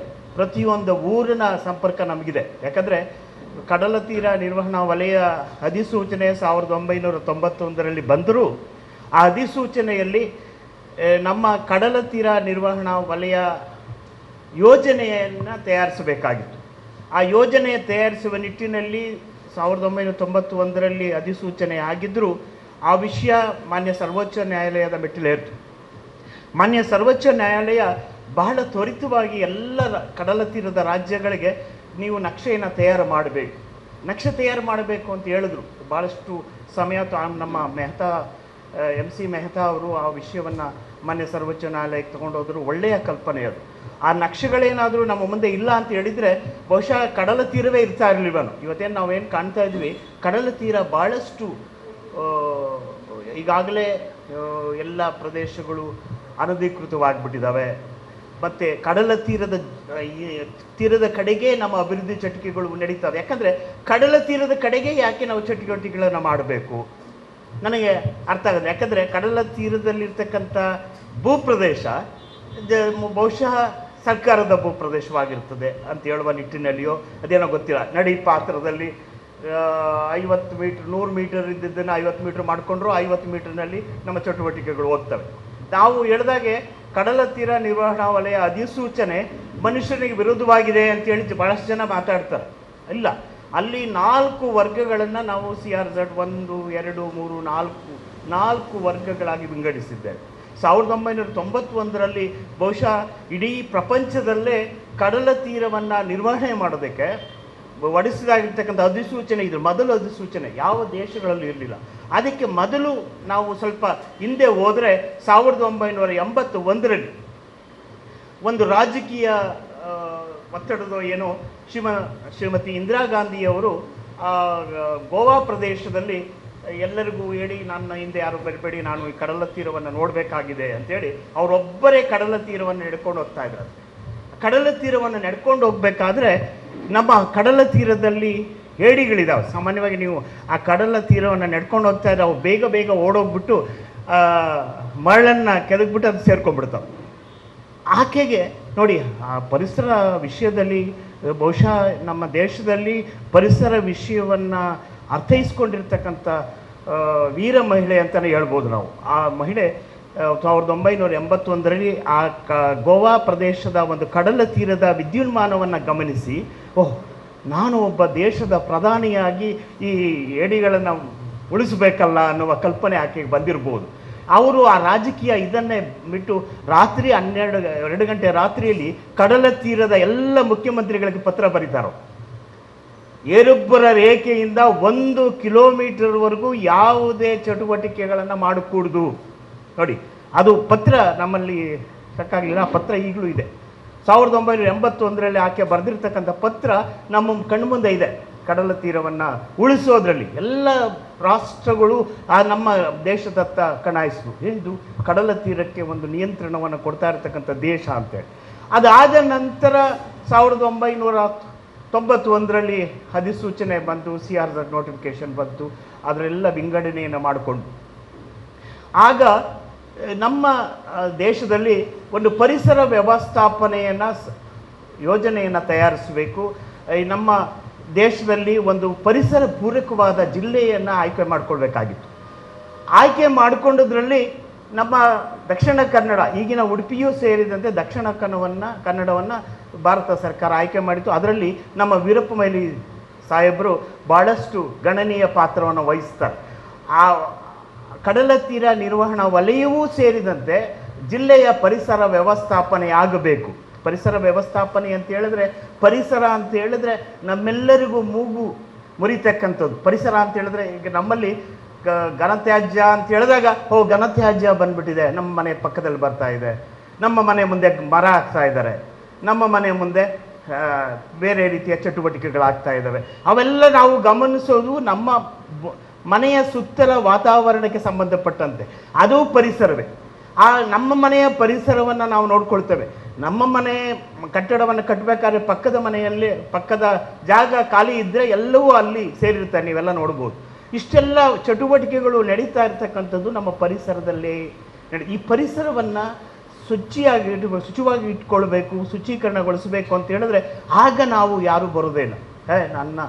ನನ್ನ ಮನೆ ಅಷ್ಟೇ, ನಮ್ಮ ಮನೆ. ನಾವು ಬೆಂಗಳೂರಿನಲ್ಲಿ 30-40-60 ಸೈಟ್ಗಳಲ್ಲಿ ಅದರ ಯೋಜನೆಯನ್ನು ಅನುಮೋದನೆ ಮಾಡಬೇಕಾದ್ರೆ 30-40ಕ್ಕೆ 2 ಮರ ಕಡ್ಡಾಯವಾಗಿ ನೆಡಬೇಕು, 40-60ಕ್ಕೆ 4 ಮರ ನೆಡಬೇಕು ಅಂತ ಹೇಳಿದ್ರೆ ಎಲ್ಲರೂ ನನ್ನ ಹಿಂದೆ ಬಿದ್ದುಬಿಟ್ರು. 2 ಮರ ಯಾರು ನೆಡೋಕ್ಕಾಗುತ್ತೆ? ಮನೆ ಮುಂದೆ ನಿಮ್ಮ ಮನೆ ಮುಂದೆ 2 ಮರ ಅಂದರೆ ನಮಗೆ ಸ್ವಚ್ಛವಾದ ಗಾಳಿ ಬೇಕು, ನೆರಳು ಬೇಕು, ಆದರೆ ನಮ್ಮ ಮನೆ ಮುಂದೆ ಯಾವುದು ಮರ ಬರ್ಕೊಡು, ಪಕ್ಕದ ಮನೆಯಲ್ಲಿ ಹಾಕ್ಬಿಡಿ. ಆದರೆ ಆ ರೀತಿಯ ಕಲ್ಪನೆ ನಮ್ಮ ಜನಗಳಲ್ಲಿದೆ. ಈಗ ಪರಿಸರದತ್ತ ನಾವು ಸ್ವಲ್ಪ ಮಟ್ಟಿಗೆ ಯೋಚನೆ ಮಾಡ್ತಾ ಇದ್ದೀವಿ. ನಾವು 1991ರ ಅಧಿಸೂಚನೆ ಬಂದ ನಂತರವೂ ನಾವು ಪರಿಸರ ನಕ್ಷೆಯನ್ನು ತಯಾರಿಸಿಲ್ಲ, ಪರಿಸರ ವ್ಯವಸ್ಥಾಪನೆ ಯೋಜನೆಯನ್ನು ತಯಾರಿಸಬೇಕು ಅಂತೇಳಿ 1991 ಅಧಿಸೂಚನೆ ಹೇಳಿದರೂ ನಾವು ಅದನ್ನು ಯಾವುದೇ ಕಡಲ ತೀರದ ರಾಜ್ಯಗಳು ತಯಾರಿಸಿರಲಿಲ್ಲ. ಮಾನ್ಯ ಸರ್ವೋಚ್ಚ ನ್ಯಾಯಾಲಯ ಅದರಲ್ಲಿ ಬಂದಾಗ MC ಮಹತಾ ಅವರು ಅದರ ದಾವೆಯನ್ನು ಹೂಡ್ತಾರೆ. ಅದು 96ವರೆಗೂ ನಡ್ಕೊಂಡು ಹೋಗ್ತದೆ. 96ರ ಮುಂಚೆ 93ರಲ್ಲಿ ನಮ್ಮ ದಕ್ಷಿಣ ಕನ್ನಡ ಮತ್ತು ಉಡುಪಿಗೆ ಸೇರಿದಂತೆ ಪರಿಸರ ವ್ಯವಸ್ಥಾಪನೆ ಯೋಜನೆಯನ್ನು ಸಿದ್ಧಪಡಿಸೋದಕ್ಕೆ ಇಷ್ಟೆಲ್ಲ ನಡೆದ ಭಾರತ ಸರ್ಕಾರ ಮತ್ತು ಶ್ರೀಮಾನ್ ವೀರಪ್ಪ ಮೊಯ್ಲಿ ಅವರು ಈ ಒಂದು ನಮ್ಮ ಜಿಲ್ಲೆಗೆ ಬೇಕು ಪರಿಸರ ವ್ಯವಸ್ಥಾಪನೆ ಯೋಜನೆ ಏನಾದರೂ ಈ ಜಿಲ್ಲೆಯಲ್ಲಿ ಅವ್ರು ಕೊಟ್ಟಿರ್ತಕ್ಕಂಥ 21 ಇಂಟರ್ವೆನ್ಷನ್ಸನ್ನು ಅವ್ರು ಕೊಟ್ಟರು. ಆ 21 ಇಂಟರ್ವೆನ್ಷನ್ಸನ್ನು ನಮ್ಮ ದಕ್ಷಿಣ ಕನ್ನಡ, ಉಡುಪಿ ಸೇರಿದಂತೆ ಅನುಷ್ಠಾನವಾಗಿದ್ದರೆ ನಮಗೆ ಎಲ್ಲ ಸಂಪನ್ಮೂಲಗಳು ದೊರೀತಾ ಇದ್ವು. ಇಲ್ಲಿ ಸಸ್ಟೈನಬಲ್ ಡೆವಲಪ್ಮೆಂಟ್ ಅಂತ ಹೇಳ್ತೀವಿ, ಪರಿಸರ ಸಹ್ಯ ಅಭಿವೃದ್ಧಿ ಬೇಕು ನಮಗೆ. ಅಭಿವೃದ್ಧಿ ಇಲ್ಲದೆ ಆ ರಸ್ತೆಗಳು ಬೇಕು, ಕಟ್ಟಡಗಳು ಬೇಕು, ಇವೆಲ್ಲವೂ ನಮ್ಮ ಮನುಷ್ಯನಿಗೆ ತಕ್ಕಂತೆ ಪೂರಕವಾಗಿ ಕೆಲಸ ಮಾಡಬೇಕು ಮತ್ತು ಅಭಿವೃದ್ಧಿ ಚಟುವಟಿಕೆಗಳು ನಡಿಬೇಕು. ಆದರೆ ಸಹ್ಯ ಅಭಿವೃದ್ಧಿ, ಪರಿಸರ ಸಹ್ಯ ಅಭಿವೃದ್ಧಿ ಅಂತ ಹೇಳ್ತೀವಿ ನಾವು. ಪರಿಸರವೂ ಉಳಿಬೇಕು ಮತ್ತು ಅಭಿವೃದ್ಧಿಯೂ ಆಗಬೇಕು. ಈ ನಿಟ್ಟಿನಲ್ಲಿ 1991ರ ಅಧಿಸೂಚನೆಯೂ ಸಹ ಸಸ್ಟೈನಬಲ್ ಡೆವಲಪ್ಮೆಂಟ್ ಏನು ಹೇಳ್ತೀವಿ, ಪರಿಸರ ಸಹ್ಯ ಅಭಿವೃದ್ಧಿಯನ್ನು ಗಮನದಲ್ಲಿ ಇರಿಸಿಕೊಂಡೇ ಅಧಿಸೂಚನೆಯನ್ನು ರಚನೆಯಾಗಿದೆ. ನಮ್ಮ ರಾಜ್ಯಕ್ಕೆ ದಕ್ಷಿಣ ಕನ್ನಡ, ಉಡುಪಿ ಸೇರಿದಂತೆ ಪರಿಸರ ವ್ಯವಸ್ಥಾಪನಾ ಯೋಜನೆಯನ್ನು ಸಿದ್ಧಪಡಿಸೋದಕ್ಕೆ ಡೆನ್ಮಾರ್ಕ್ ಸರ್ಕಾರ ಧನ ಸಹಾಯವನ್ನು ನೀಡ್ತದೆ. ಅವರು ಇಲ್ಲಿ ಸುಮಾರು 2 ವರ್ಷಗಳ ಕಾಲ ಅಧ್ಯಯನವನ್ನು ಮಾಡ್ತಾರೆ. ಬಹುಶಃ ದಕ್ಷಿಣ ಕನ್ನಡದಲ್ಲಿ ಅವರು ನಮ್ಮ ಡೆನ್ಮಾರ್ಕ್ ಸರ್ಕಾರದವರಿಗೆ ಯಾವುದೇ ರೀತಿಯ ಪತ್ರಿಕೆಗಳಲ್ಲಿ ಹೋಗೋದು, ಪತ್ರಿಕೆಗಳು ನಾವೇನು ಮಾಡ್ತಾ ಇದ್ದೀವಿ ಅಂತ ಹೇಳುವ ಈ ವ್ಯವಧಾನ ಇರಲಿಲ್ಲ. ಅವರು ಯಾವತ್ತೂ ಅದನ್ನು ವಿರೋಧಿಸ್ತಾ ಇದ್ದರು. ಇದರ ಮಧ್ಯದಲ್ಲಿ ನಮ್ಮ ರಾಜ್ಯದಿಂದ ಸುಮಾರು 16 ಜನರನ್ನು ಫೆಲೋಶಿಪ್ ತರಗತಿಗಾಗಿ ಡೆನ್ಮಾರ್ಕ್ ಸರ್ಕಾರಕ್ಕೆ ಆಹ್ವಾನ ನೀಡ್ತಾರೆ. ನಮಗೆ ಬಹುಶಃ ಡೆನ್ಮಾರ್ಕ್ಗೆ ನಾನು ಫೆಲೋಶಿಪ್ಗೆ ಹೋಗಬೇಕಾದ್ರೆ ಜೆ ಸಿ ಲಿನ್ ಅಂತ ಸಾಹೇಬರು, ನಮ್ಮ ಮಂಗಳೂರಿನವರೇ, ಅವರು ಮುಖ್ಯ ಕಾರ್ಯದರ್ಶಿ ಆಗಿದ್ದರು. ಆಗ ನಾನು ನಿಮ್ಮಷ್ಟೇ ತುಂಬ ಯುವಕನಾಗಿದ್ದೆ, ಭಾಳ ಚಟುವಟಿಕೆಯಿಂದ ಓಡಾಡ್ತಾ ಇರೋದ್ರಿಂದ ನೋಡ್ರಿ ಅಶ್ವಥ್ ನಾರಾಯಣ ಅವ್ರನ್ನು ಫೆಲೋಶಿಪ್ ಕರ್ಕೊಂಡೋಗಿ ಅಂತ ಜೆ ಸಿ ಲಿನ್ ಸಾಹೇಬ್ರು, ನೀವು ಕೇಳಿದ್ದೀರಾ ಜೆ ಸಿ ಲಿನ್ ಅವ್ರ ಹೆಸರನ್ನು? ಅವರು ಮಂಗಳೂರಿನವರು. ಆ ಡೆನ್ಮಾರ್ಕ್ಗೆ ಹೋದಾಗ ನನಗನ್ನಿಸ್ತು ನಮ್ಮ ದೇಶ, ಅದು ನಮ್ಮ ರಾಜ್ಯ ಎಷ್ಟೊಂದು ಅಭಿವೃದ್ಧಿಶೀಲವಾಗಬೇಕಾಗಿತ್ತು. ಸಂಪನ್ಮೂಲಗಳು, ಎಷ್ಟೊಂದು ಸಂಪನ್ಮೂಲಗಳು, ನಮ್ಮಷ್ಟು ನಮ್ಮ ರಾಜ್ಯದಲ್ಲಿ ಇರ್ತಕ್ಕಂಥ ಸಂಪನ್ಮೂಲಗಳು ಬೇರೆ ಯಾವುದೇ ರಾಜ್ಯಗಳಲ್ಲಿ ಇಲ್ಲ. ಯಾಕಂದರೆ ನಮ್ಮ ಪಶ್ಚಿಮ ಘಟ್ಟ ಇದೆ, ಪಶ್ಚಿಮ ಘಟ್ಟದಲ್ಲಿ ನಂತರ ನದಿಗಳಿದ್ದಾವೆ, ನಂತರ ಕಡಲ ತೀರ ಇದೆ. 3 ಪ್ರದೇಶಗಳು ನಮ್ಮ ಒಟ್ಟಿಗೆ ನಡ್ಕೊಂಡು ಹೋಗ್ತಾ ಇದೆ. ಈ ನಡ್ಕೊಂಡು ಹೋಗ್ತಾ ಇರತಕ್ಕಂಥ ಪರಿಸರ ಪೂರ್ವಕವಾಗಿರ್ತಕ್ಕಂಥ ಕ್ಷೇತ್ರಗಳು ಇವು ಒಂದು ಕಾರ್ಖಾನೆಗಳಿದ್ದಾಗೆ, ಇವನ್ನು ಯಾವುದೇ ರಾಜ್ಯಗಳಲ್ಲಿ ಕಾಣೋಕ್ಕೆ ಸಾಧ್ಯತೆ ಇಲ್ಲ. ಈ ನಿಟ್ಟಿನಲ್ಲಿ ಅವರು 21 ಇಂಟರ್ವೆನ್ಷನ್ಸನ್ನು ಕೊಡ್ತಾರೆ. ಅಲ್ಲಿ ಈಗ ಲ್ಯಾಂಡ್ ಯೂಸ್ ಇರ್ಬೋದು, ಏರ್ ಪೊಲ್ಯೂಷನ್ ಇರ್ಬೋದು, ವಾಟರ್ ಪೊಲ್ಯೂಷನ್ ಇರ್ಬೋದು, ಮತ್ತು ಕಡಲ ತೀರ ನಿರ್ವಹಣಾ ವಲಯ ಇರ್ಬೋದು, ಬಯೋಡೈವರ್ಸಿಟಿ ಇರ್ಬೋದು, ಇವೆಲ್ಲವನ್ನು ನಾವು ಅನುಷ್ಠಾನಗೊಳಿಸಬೇಕಾಗಿತ್ತು. ಅದು ಏನೋ ಆ ಮಧ್ಯದಲ್ಲೇ ನಾವು ತರಬೇತಿ ಬಂದ ನಂತರ 1 ವರ್ಷಗಳ ಕಾಲವಿತ್ತು. ಅದ ನಂತರ ಆ ಯೋಜನೆಯನ್ನು ನಾವು ಅನುಷ್ಠಾನಗೊಳಿಸಿಲ್ಲ, ಅಲ್ಲಿಗೆ ನಿಂತ್ಕೊಳ್ತು. ಈ ಅನುಷ್ಠಾನ ಬಹುಶಃ ವೀರಪ್ಪ ಮೊಯ್ಲಿ ಸಾಹೇಬ್ರೇನಾದ್ರು ಇದ್ದಿದ್ದರೆ, ಮತ್ತೆ ಮುಖ್ಯಮಂತ್ರಿ ಆಗಿದ್ದರೆ ಬಹುಶಃ ಆ ಪ್ರಸ್ತಾಪವನ್ನು ತಗೊಳ್ತಾ ಇದ್ರೆ ಅದು ಅಲ್ಲಿಗೆ ನಿಲ್ತು. ಇದರ ಮಧ್ಯದಲ್ಲಿ ನಾವು ಪರಿಸರ ಕಡಲ ತೀರ ವ್ಯವಸ್ಥಾಪನೆಯನ್ನು ಸಿದ್ಧಗೊಳಿಸಿ ಸರ್ವೋಚ್ಚ ನ್ಯಾಯಾಲಯಕ್ಕೆ ಸಲ್ಲಿಸಬೇಕಾಗಿತ್ತು. ಸಲ್ಲಿಸುವ ನಿಟ್ಟಿನಲ್ಲಿ ನಾವು 320 ಕಿಲೋಮೀಟರ್ ವ್ಯಾಪ್ತಿಯಲ್ಲಿ CRZ 1, 2, 3, 4ರಲ್ಲಿ ಯಾವ ಸರ್ವೆ ನಂಬರ್ ಭೂಮಿ ಬರ್ತದೆ, ಅಂದರೆ ನಮ್ಮ ಕಡಲ ತೀರ ಏನು ಹೇಳ್ತದಪ್ಪ ಅಂತಂದರೆ ಏರುಬ್ಬರ ರೇಖೆ, ಇಳಿಯುಬ್ಬರ ರೇಖೆ ಗೊತ್ತಲ್ಲ, high tide line, low tide line ಅಂತ ಹೇಳ್ತೀವಿ. ನೀವು ನೋಡಿರ್ತಕ್ಕಂಥದ್ದು ಹೈಟೈಡ್ ಬರ್ತದಲ್ಲ, ನೀವು ನೋಡಿದ್ರಲ್ಲ ಅದೇನೆ, ಅದು ಇನ್ನೂ ಸ್ವಲ್ಪ ಮುಂದೆ ಹೋಗ್ತದೆ. ಅದು ಅಲ್ಲಿಂದ 500 ಮೀಟರ್ ದೂರದವರೆಗೂ ನಮ್ಮ CRZ ನೋಡಿ. ನಿಮ್ಮ ಹೈಟೈಡ್ ಏನು ನೆನ್ನೆ ಬರ್ತಾ ಇತ್ತು, ಕೊನೆ ನೀವು ಆಗಾಗ ನೋಡ್ತಾ ಇದ್ರಲ್ಲ, ಅದು ಪೂರ್ಣ ಚಂದ್ರ ಇದ್ದಾಗ ಹುಣ್ಣಿಮೆ ದಿವಸ ಇನ್ನೂ ಮುಂದಕ್ಕೆ ಬರ್ತದೆ. ಆ ಮುಂದಕ್ಕೆ ಬಂದಿದ್ದ ದೂರದಿಂದ 500 ಮೀಟರ್ವರೆಗೂ ನಮ್ಮ CRZ ವ್ಯಾಪ್ತಿ. ಆ ಏರುಬ್ಬರ ರೇಖೆಯಿಂದ ಇಳಿಯುಬ್ಬರ ರೇಖೆಯವರೆಗೆ ಕಡ್ಡಾಯವಾಗಿ ಅದನ್ನು CRZ 1 ಅಂತ ಮಾಡಿದ್ದೇವೆ. ಏರುಬ್ಬರ ರೇಖೆಯಿಂದ ಇಳಿಯುಬ್ಬರ ರೇಖೆವರೆಗೂ. ನಂತರ ಹೈಟೈಡ್ ಲೈನಿಂದ 500 ಮೀಟರ್ ದೂರವನ್ನು CRZ 1 ಅಂತ ಹೇಳಿದ್ರೆ ಅದು ಪರಿಸರ ಸೂಕ್ಷ್ಮ ಪ್ರದೇಶ. ಮತ್ತು ಗಾಳಿ ಮರಗಳು, ನೀವೆಲ್ಲ ಗಾಳಿ ಮರ ಅಂತ ಹೇಳ್ತೀವಿ, ನಾವು ಸರ್ವೆ ಮರ ಅಂತ ಹೇಳ್ತೀವಿ, ಕ್ಯಾಜುರಿ ನಾವು ಅದಿರ್ತಕ್ಕಂಥದ್ದು, ಮ್ಯಾಂಗ್ರೋವ್ಗಳು ಇರ್ತಕ್ಕಂಥವು, ಮತ್ತು ಸ್ಯಾಂಡ್ ಡ್ಯೂನ್ಸ್ ಅಂತ ಹೇಳ್ತೀವಿ, ಮರದ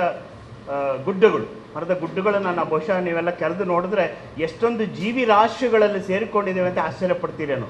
ಆಮೆಗಳು ಇರ್ಬೋದು, ನಮ್ಮ ಭಾಳಷ್ಟು ಏಡಿಗಳಿರ್ಬೋದು. ಇದನ್ನು ನಾವು CRZ ಅಂತ ಒಂದು ಮಾಡ್ಕೊಂಡ್ವಿ. ಮತ್ತು ಅಭಿವೃದ್ಧಿ ಪ್ರದೇಶಗಳು ಏನಾಗಿದ್ದಾವೆ ಅವನ್ನ CRZ 2 ಅಂತ ಮಾಡ್ಕೊಂಡ್ವಿ. ಅಭಿವೃದ್ಧಿ ಪ್ರದೇಶ CRZ 3 ಅಂತ ಹೇಳಿದ್ರೆ ಅದು ನಮ್ಮ ಕೃಷಿಗ ಚಟುವಟಿಕೆಗಳಿರ್ತಕ್ಕಂಥದ್ದನ್ನು CRZ3 ಮಾಡಿದ್ವಿ. CRZ4 ಅಂತ ಹೇಳಿದ್ರೆ ನಮ್ಮ ದ್ವೀಪಗಳು, ಐಲ್ಯಾಂಡನ್ನು 4 ಅಂತ ಮಾಡಿಕೊಂಡು ಈ ವರದಿಯನ್ನು ನಾವು 1996ರಲ್ಲಿ ಸಿದ್ಧ ಮಾಡಿದ್ವಿ. ಜೂನ್ 96ರಲ್ಲಿ ಕಡಲ ತೀರ ನಿರ್ವಹಣಾ ವಲಯ ಅಧಿಸೂಚನೆ ಅನ್ವಯ ಕೋಸ್ಟಲ್ ಝೋನ್ ಮ್ಯಾನೇಜ್ಮೆಂಟ್ ಪ್ಲಾನ್ ಅಂತೇಳಿ ಸಿದ್ಧ ಮಾಡಿದ್ವಿ. ಇಲ್ಲಿ ನಮಗೆ ತುಂಬ ಹತ್ತಿರಕ್ಕೆ ಪರಿಚಯ ಆದವರು ಟಿ ಆನಂದರಾವ್ ಅಂತೇಳಿ, ಅವರನ್ನು ಈ ದೇಶದಲ್ಲಿ ಮ್ಯಾಂಗ್ರೋವ್ ಮ್ಯಾನ್ ಅಂತ ಕರೀತಾರೆ. ಅವರು ಬಟಾನಿಕಲ್ ಸರ್ವೆ ಆಫ್ ಇಂಡಿಯಾದ ನಿರ್ದೇಶಕರಾಗಿದ್ದವರು. ನಿರ್ದೇಶಕರಾಗಿದ್ದವರು ಕನ್ನಡಿಗರು. ಅವರು ಈ ಕಾಂಡ್ಲವನಗಳ ಕುರಿತಾಗಿ ಭಾಳಷ್ಟು ಅಧ್ಯಯನವನ್ನು ಮಾಡಿದ್ದಾರೆ. ಬಹುಶಃ ನೀವು ಕುಂದಾಪುರಕ್ಕೆ ಹೋದರೆ ಅವರದೇ ಆದ ಒಂದು ನರ್ಸರಿ ಇದೆ, ನರ್ಸರಿ ಮಾಡಿಕೊಟ್ರು ಅವರು. ಆದರೆ ನಾವು ಅದನ್ನು ಕೈ ಬಿಡ್ತಾ ಬಂದ್ವಿ. ಯಾಕಂದರೆ ನಮಗೆ ಅಭಿವೃದ್ಧಿಯತ್ತನೇ ನಮ್ಮ ಎಲ್ಲ ಇಲಾಖೆಗಳು ಹೋಗ್ತವೆ. ಎಲ್ಲ ಇಲಾಖೆಗಳು ಅಭಿವೃದ್ಧಿಯತ್ತೆಯನ್ನು ಗಮನ ಹರಿಸ್ತಕ್ಕಂಥದ್ದು. ಪರಿಸರ ಪೂರ್ವಕವಾಗಿ ಬಹುಶಃ ಯಾವ ಇಲಾಖೆಗಳು ಕೆಲಸ ಮಾಡೋದಿಲ್ಲ. ಈ ನಿಟ್ಟಿನಲ್ಲಿ 1996ರಲ್ಲಿ ಈ ನಕ್ಷೆಯನ್ನು ತಯಾರಿಸಬೇಕಾಗಿತ್ತು. ನಮ್ಮ ಉಳ್ಳಾಳ ಪ್ರದೇಶವು ಈ ಪ್ರದೇಶದಲ್ಲಿ ಬರ್ತದೆ. ಇಲ್ಲಿ ನಾನು ಓದ್ಬಿಡ್ತೇನೆ ನಿಮಗೆ, ಯಾಕಂದರೆ ನಿಮಗೆ ಅರ್ಥ ಆಗಬೇಕು. ಇಲ್ಲಿ ಯಾವ್ಯಾವ CRZ 1, 2, 3ರಲ್ಲಿ ಯಾವ್ಯಾವ ಸರ್ವೆ ನಂಬರ್ ಬಂದಿದ್ದೇವೆ ಅಂತೇಳಿ 96ರಲ್ಲೇ ಆ ಒಂದು ಗ್ರಾಮಗಳ ನಕ್ಷೆಯನ್ನು ಇಟ್ಕೊಂಡು, ಗ್ರಾಮಗಳಲ್ಲಿ ಸರ್ವೆ ನಂಬರ್ಗಳನ್ನು ಇಟ್ಕೊಂಡು ನಾವು ಸ್ಯಾಟಲೈಟ್ ಇಮೇಜರಿ ಮುಖಾಂತರವಾಗಿ 500 ಮೀಟರ್ನ ಗುರುತಿಸಿ ಈ ನಮ್ಮ ಗ್ರಾಮ ನಕ್ಷೆಗಳನ್ನು ಸೂಪರ್ ಇಂಪೋಸ್ ಮಾಡಿ ನಕ್ಷೆಗಳನ್ನು ತಯಾರಿಸಿದ್ವಿ. ಮತ್ತು ನದಿ ಪ್ರದೇಶದಲ್ಲಿ 5 ppm ಅಂದರೆ ಉಪ್ಪು ಪ್ರಮಾಣ 5 ppm ವರೆಗೂ ಎಲ್ಲಿವರೆಗೂ ಹೋಗ್ತದೆ ಅಲ್ಲಿವರೆಗೂ CRZ ಪ್ರದೇಶ ಅಂತ. ನದಿ ಪ್ರದೇಶ ಇದು ಸಮುದ್ರ ಪ್ರದೇಶದಲ್ಲಿ ಹೈಟೈಡ್ ಲೈನಿಂದ 500 ಮೀಟರ್ ಆದರೆ ನದಿ ಪ್ರದೇಶದಲ್ಲಿ ಅದು 2 ಬದಿಯಲ್ಲಿ 100 ಮೀಟರ್ ಅಂತ ಆಗಿತ್ತು 1991ರಲ್ಲಿ. ನಂತರ ಬಂದ ಅಧಿಸೂಚನೆಗಳೇ ಅದರಲ್ಲಿ 50 ಮೀಟರನ್ನು ಮಾಡಿದ್ರು. ಈ ನಕ್ಷೆಯನ್ನು ನಾವು ಮಾನ್ಯ ಸರ್ವೋಚ್ಚ ನ್ಯಾಯಾಲಯಕ್ಕೆ ಕೊಟ್ವಿ. ಆ ಕೊಟ್ಟಾಗ ನೋಡಿ, ಇಲ್ಲಿ ನಾನು ನಿಮಗೆ ಓದ್ತೇನೆ, ಯಾಕಂದರೆ ನೀವೆಲ್ಲರೂ ಇದನ್ನು ಗಮನಿಸಬೇಕು. ಇಲ್ಲಿ ನಮ್ಮ ನೋಡಿ sheet number 27, Mangalore city to Surathkal is depicted in this plan. ಈ ಪ್ಲಾನಲ್ಲಿದೆ, ಆಮೇಲೆ ಬಂದು ನೋಡ್ಬೋದು ನೀವು. Coastal stretch south of new Mangaluru port between Gurpur river and STL is demarcated at CRZ1. The details of wards in the Mangalore City Corporation is listed in tabular form ಅಂತ ಹೇಳ್ಕೊಂಡು ಹೋದ್ವಿ. The ward number 1, 7, 8, 9, 10, 11, 20, 21, 22, 23, 25, 26, 36 are within 500 meters. That is CRZ1. The other wards falls under the category of CRZ2. There is a proposed plan to extend the city limits up to Surathkal and its vicinity comes under this plan. Mangalore formations in patches under CRZ1 category are found along the Gurpur estuaries river banks at Attavara, Bengre, Kodiyalbail, Boluru, Tannirbavi, Bagarakolluru, Padukodi, Panchamaguru, Panambur, Kenjoor, ಮಲವೂರು ಇದನ್ನು ಹೇಳ್ಕೊಂಡು ಹೋಗ್ತಾ ಬರ್ತಾರೆ. ಜೊತೆಗೆ ಮ್ಯಾಂಗ್ರೋವನ್ನು ನಾವು ಉಲ್ಲೇಖ ಮಾಡಿದ್ವಿ. ನಾನು ನಮ್ಮ ಉಳ್ಳಾಳ ಪ್ರದೇಶದಲ್ಲಿ ಈ ನಕ್ಷೆಯನ್ನು ತಯಾರಿಸಿದಾಗ ನಾವೆಲ್ಲ ಆ ಪ್ರದೇಶದಲ್ಲಿ ಮ್ಯಾಂಗ್ರೋವನ್ನು ನೋಡ್ದೇ ನಾವು ಆ ಪ್ರದೇಶವನ್ನು CRZ1 ಅಂತ ಮಾಡಿದ್ವಿ, ಮ್ಯಾಂಗ್ರೋವ್ ಪ್ರದೇಶ. ಈಗ ಏನಾಯಿತು, ನಾವು ಇವತ್ತು ನೋಡಿದಾಗ ಮ್ಯಾಂಗ್ರೋವ್ಗಳು ಯಾಕೆ ಕಣ್ಮರೆ ಆದವು ಅಂತ ಹೇಳಿದ್ರೆ, ಮ್ಯಾಂಗ್ರೋವನ್ನು ಕಂಡ್ರೆ ನಮ್ಮ ಜನಗಳಿಗೆ ಬಹಳ ಅದರ ಮೇಲೆ ಕಂಡಿತ್ತು. ಅದು ನಮ್ಮ ರಾಜ್ಯದಲ್ಲ, ನಮ್ಮ ದೇಶದಲ್ಲ, ಇಡೀ ಪ್ರಪಂಚದಲ್ಲೇ ಮ್ಯಾಂಗ್ರೋವ್ ಮೇಲೆ ಕಂಡಿತ್ತು. ಸಿಂಗಪುರ್ ಅಂತ ದೇಶದಲ್ಲೂ ಮ್ಯಾಂಗ್ಳೂರು ಕಾಂಡ್ಲವನಗಳನ್ನು ಕಡ್ದಿದ್ದಾರೆ. ಈಗ ಕಾಂಡ್ಲವನಗಳನ್ನು ನಾವು ಪರಿಸರಕ್ಕೆ ಅವು ಸಲ್ಲಿಸ್ತಾ ಇರ್ತಕ್ಕಂಥ ಕೊಡುಗೆಯನ್ನು ಗಮನಿಸಿ ಈಗ ಬಹುಶಃ ಕಾಂಡ್ಲವನಗಳನ್ನು ಅಭಿವೃದ್ಧಿ ಮಾಡುವತ್ತ ಗಮನವನ್ನು ಹರಿಸಿದ್ದೇವೆ. ಇದು ಒಂದು ಪಾತ್ರ ಆಯಿತು. ಇಲ್ಲಿ ಇದರ ಮಧ್ಯದಲ್ಲಿ ನಾವು ಗಮನಿಸಿದ್ದೇನಪ್ಪ ಅಂದರೆ, ಪೆಟ್ರಾ ಡಾಂಕರ್ಸ್ ಅಂತೇಳಿ ಒಬ್ಬ ಮಹಿಳೆ, ಬಹುಶಃ ನೀವೆಲ್ಲರೂ ಆಕೆಯನ್ನು ಸ್ಮರಿಸಬೇಕು. ಪೆಟ್ರೋ ಡ್ಯಾಂಕರ್ಸ್ ಅಂತ ಹೇಳ್ತಕ್ಕಂಥ ಮಹಿಳೆ ಮಾತಾಡೋಕ್ಕೆ ಮುಂಚೆ ನಮ್ಮೊಂದು 2 ವಿಡಿಯೋನ ನೀವು ಗಮನಿಸಿ ನಂತರ ಬರೋಣ.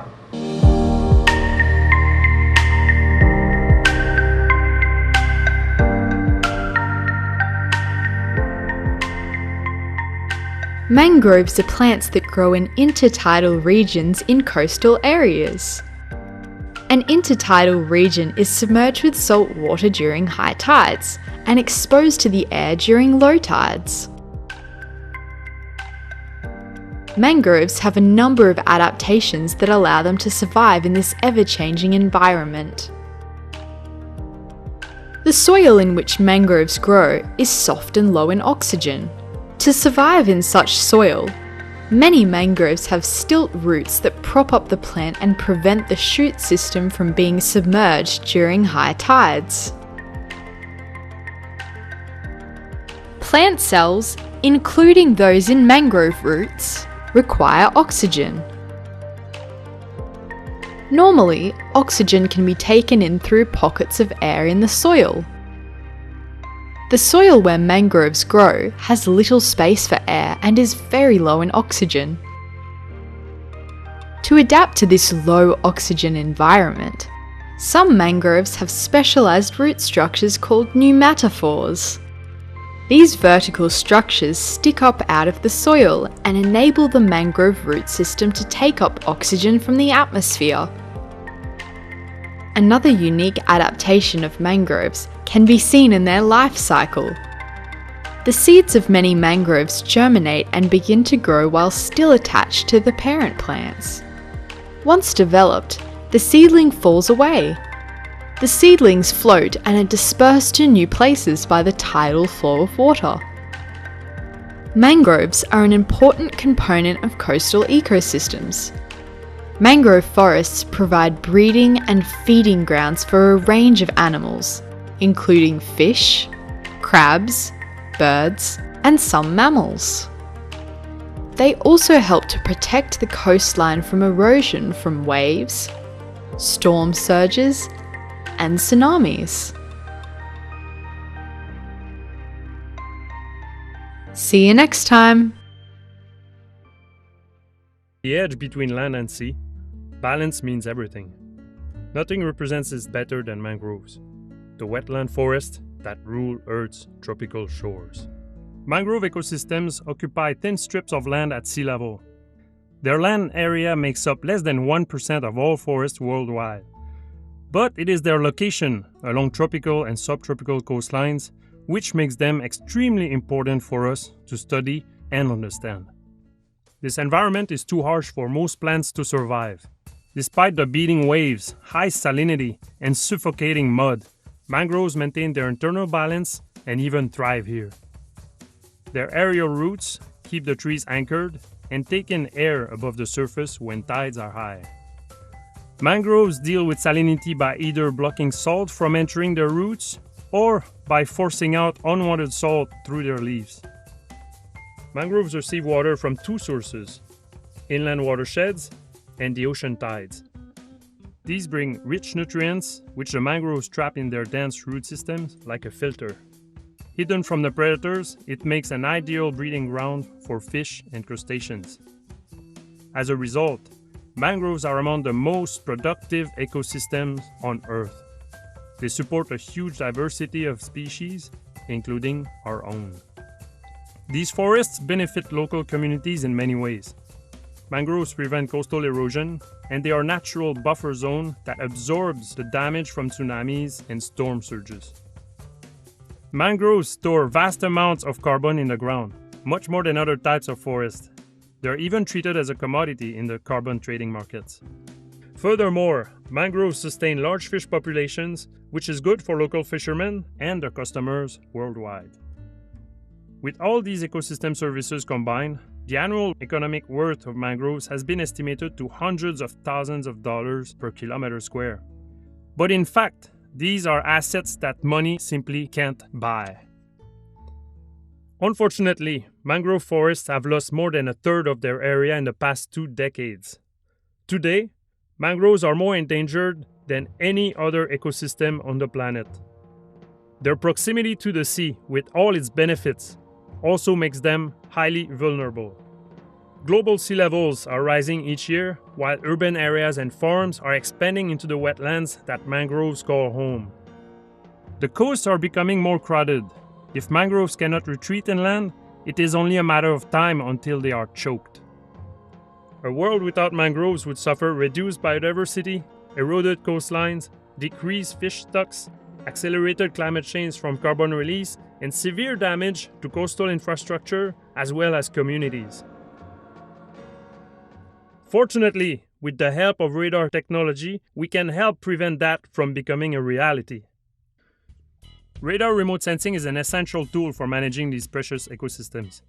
Remote sensing efficiently gathers information in regions spanning the globe that would be difficult to access otherwise. NASA uses the UAVSAR, which is an active remote sensing instrument. It is a radar that can see through clouds and can measure forest structures and biomass. UAVSAR sends microwave pulses over the wetlands and detects the reflection. NASA flies the UAVSAR on manned and unmanned aircrafts like the Gulfstream 3 and the Global Hawk. They use a technique called radar interferometry, which requires two antennas to yield reliable estimates of the mangrove's canopy height as well as biomass. Analyzing the data in 4 dimensions, that including time, paints a complete picture of how climate change and human activity affect mangrove sites worldwide. Remote sensing can also reveal information about carbon sequestration, water quality, habitat composition, and more.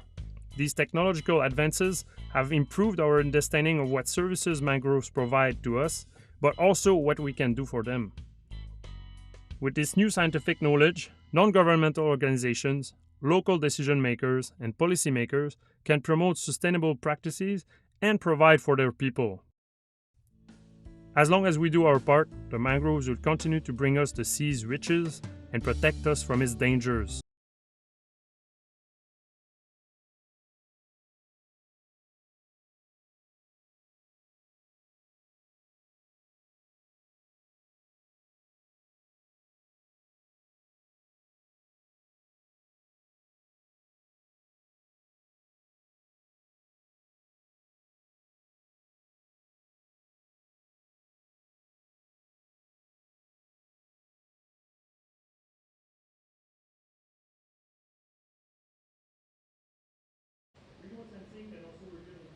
Environment report ಅಂತೇಳಿ 1974-75ರಲ್ಲಿ ನಮ್ಮ ಕರ್ನಾಟಕ ರಾಜ್ಯಕ್ಕೆ ಸಂಬಂಧಪಟ್ಟಂತೆ state of environment report ಅದರಲ್ಲಿ mangroves forest ಅಂತೇಳಿ ಒಂದು ಅಧ್ಯಾಯ ಒಳಗೊಂಡಿತ್ತು.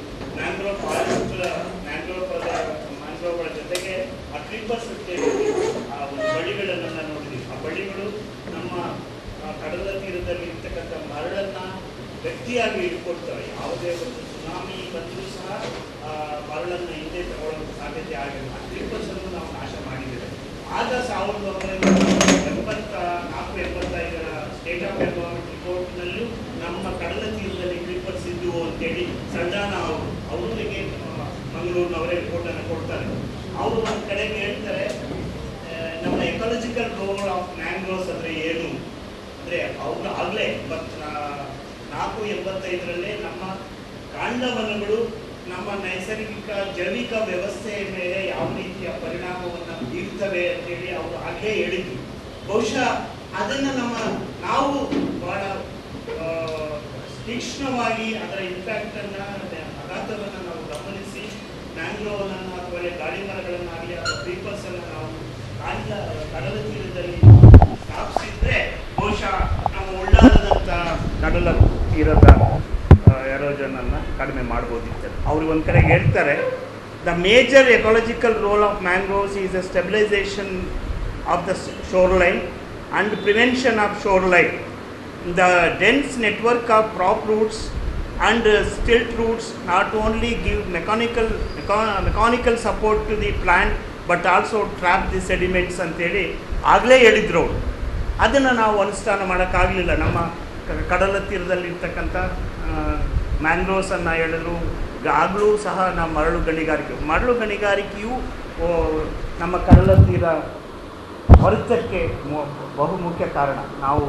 ನಿನ್ನೆ ನಾವು ಉಳ್ಳಾಳ ಪ್ರದೇಶದಲ್ಲಿ ನೋಡಿದಾಗ ಮ್ಯಾಂಗ್ರೋವ್ ಪ್ರದೇಶದ ಮಧ್ಯದಲ್ಲಿ ಒಂದು ನೀರಿದೆ, ಅದೆಲ್ಲ ಮರಳು ಗಣಿಗಾರಿಕೆ, ಅಕ್ರಮ ಮರಳುಗಾರಿಕೆ ಉಂಟಾಗಿ ಅಲ್ಲಿ ಮ್ಯಾಂಗ್ರೋವ್ ಮುಂದೆ ಬರೋಕ್ಕೆ ಸಾಧ್ಯತೆ ಆಗದೇ ಇರ್ಬೋದು. ನಾವು ಒಂದು ಕಡೆಗೆ ಅಕ್ರಮ ಗಣಿಗಾರಿಕೆ ಆದರೆ ಇನ್ನೊಂದು ಕಡೆ ಕೃಷಿ ಚಟುವಟಿಕೆಗೆ ಮ್ಯಾಂಗ್ರೋವನ್ನು ಕಡಿತಕ್ಕಂಥದ್ದು. ಈ ಮ್ಯಾಂಗ್ರೋವ್ ಅಂತಕ್ಕಂಥದ್ದು ಬಹುಶಃ ಕಡಲ ತೀರದ ಎರೋಷನನ್ನು ಕಂಟ್ರೋಲ್ ಮಾಡೋದಕ್ಕೆ ಒಂದು ನೈಸರ್ಗಿಕ ಪಾತ್ರವನ್ನು ವಹಿಸಿದರೆ, ಜೊತೆಗೆ ಆ ಕಡಲ ತೀರದ ಬೇರುಗಳಲ್ಲಿ ನಮ್ಮ ಸಮುದ್ರದ ನಾವೆಲ್ಲ ಅಂದ್ಕೊಂಡಿರ್ಬೋದು ಸಮುದ್ರದಲ್ಲೇ ಮೀನುಗಳು ಮೊಟ್ಟೆಗಳನ್ನು ಇಟ್ಟುಬಿಡ್ತವೆ, ಅಲ್ಲಿ ಮರಿಗಳಾಗ್ತವೆ ಅಂತ. ಅದು ಸ್ವಲ್ಪ ಕಲ್ಪನೆ. ಅವು ಏನಿದ್ರೂ ನಮ್ಮ ವಿಜ್ಞಾನಿಗಳು ಹೇಳೋದು ಕೇವಲ ಒಂದು 20 ಭಾಗ ಮೀನುಗಳು ಸಮುದ್ರದಲ್ಲಿ ಮೊಟ್ಟೆಯನ್ನು ಇಟ್ಕೊಂಡು ಮರಿ ಮಾಡ್ಬೋದೇನೋ. ಅವೇನಿದ್ರೂ ನಮ್ಮ ಎಸ್ಟುರಿಗೆ ಬರಬೇಕು. ಎಸ್ಟುರಿಗೆ ಬಂದು ಅವು ಮೊಟ್ಟೆಯನ್ನು ಇಡೋದಕ್ಕೆ ಜಾಗವನ್ನು ಹುಡ್ಕೊಳ್ತಕ್ಕಂಥದ್ದು ನಮ್ಮ ಕಾಂಡ್ಲವನಗಳ ಬೇರುಗಳಲ್ಲಿ ನಮ್ಮ ವಿಡಿಯೋದಲ್ಲಿ ನೋಡಿದ್ರಿ. ಆ ಬೇರುಗಳಲ್ಲಿ ಮೊಟ್ಟೆಯನ್ನು ಇಡ್ತದೆ.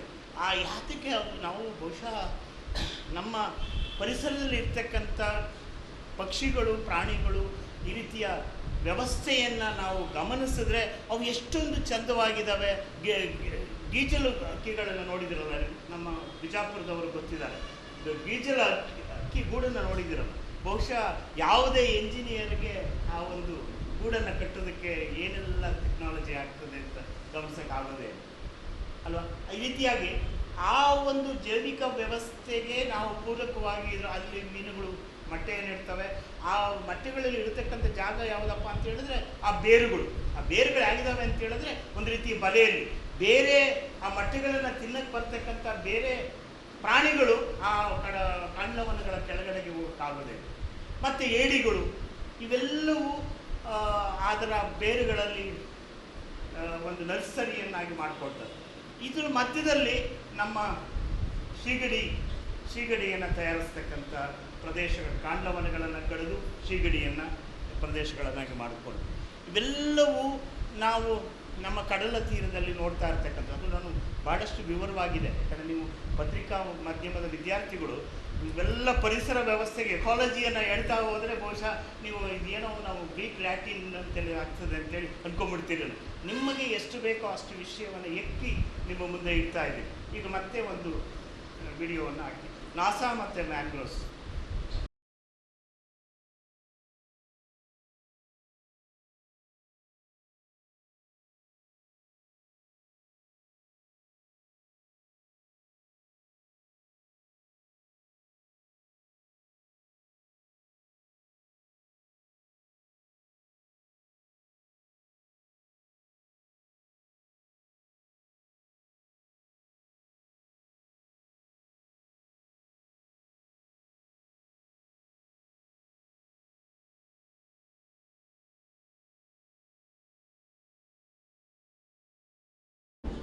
ಟ್ಯಾಂಕರ್ಸ್ ರಾಯಲ್ ಆನ್ಸಿ DHBಯಲ್ಲಿ ಕೆಲಸ ಮಾಡ್ತಕ್ಕಂಥ ಒಬ್ಬ ಮಹಿಳೆ ನಮ್ಮ ಮ್ಯಾಂಗ್ರೋವ್ಗಳನ್ನು ರೋಲನ್ನು ನೀವು ತಿಳ್ಕೊಳ್ಳಿ ಅಂತ ಅವರು ಎಂಜಿನಿಯರ್ಗೆ ಹೇಳ್ತಾಳೆ. ಸಮುದ್ರ ಮಟ್ಟ ಏರಿಕೆಯ ಪರಿಣಾಮಗಳನ್ನು ಎದುರಿಸಲು ಮ್ಯಾಂಗ್ರೋವ್ಗಳು ಎಂಜಿನಿಯರ್ಗೆ ಹೇಗೆ ಸಹಕಾರ ಮಾಡ್ತಾರೆ ಅಂತ ಅವರು ಎಂಜಿನಿಯರ್ಗೆ ಹೇಳೋದೇನಂದರೆ, ಆಕೆ ನೀವು ಮ್ಯಾಂಗ್ರೋವನ್ನು ಕಲಿಯಿರಿ, ಮ್ಯಾಂಗ್ರೋವ್ ನಿಮಗೆ ಕಡಲ ತೀರದ ಕೊರತವನ್ನು ನಿಯಂತ್ರಿಸೋದಕ್ಕೆ ಹೇಳ್ಕೊಡ್ತದೆ ಅಂತೇಳಿ ಆಕೆ ಹೇಳ್ತಾಳೆ. ಅವರ ಒಂದು ಅಧ್ಯಯನದ ವರದಿಯನ್ನು ನೀವು ಇಂಟರ್ನೆಟ್ನಲ್ಲಿ ನೋಡ್ಬೋದು. Green defence against coastal erosion ಅಂತೇಳಿ ಒಂದು ಆರ್ಟಿಕಲ್ ಇದೆ. How mangroves are helping engineers to combat the effects of sea level rise ಅಂತೇಳಿ ನಮ್ಮ ಪೆಟ್ರಾ ಡ್ಯಾಂಕರ್ಸ್ ಅಂತೇಳಿ ಆ ಮಹಿಳೆ ಬಹುಶಃ ಅವ್ರು ಕರ್ನಾಟಕದಲ್ಲೂ ಕೆಲಸ ಮಾಡಿದಾರಂತೆ. ಅವರು ಈಗ ಅವರ ಸಂಸ್ಥೆ ಪೂನಾದಲ್ಲಿದೆ.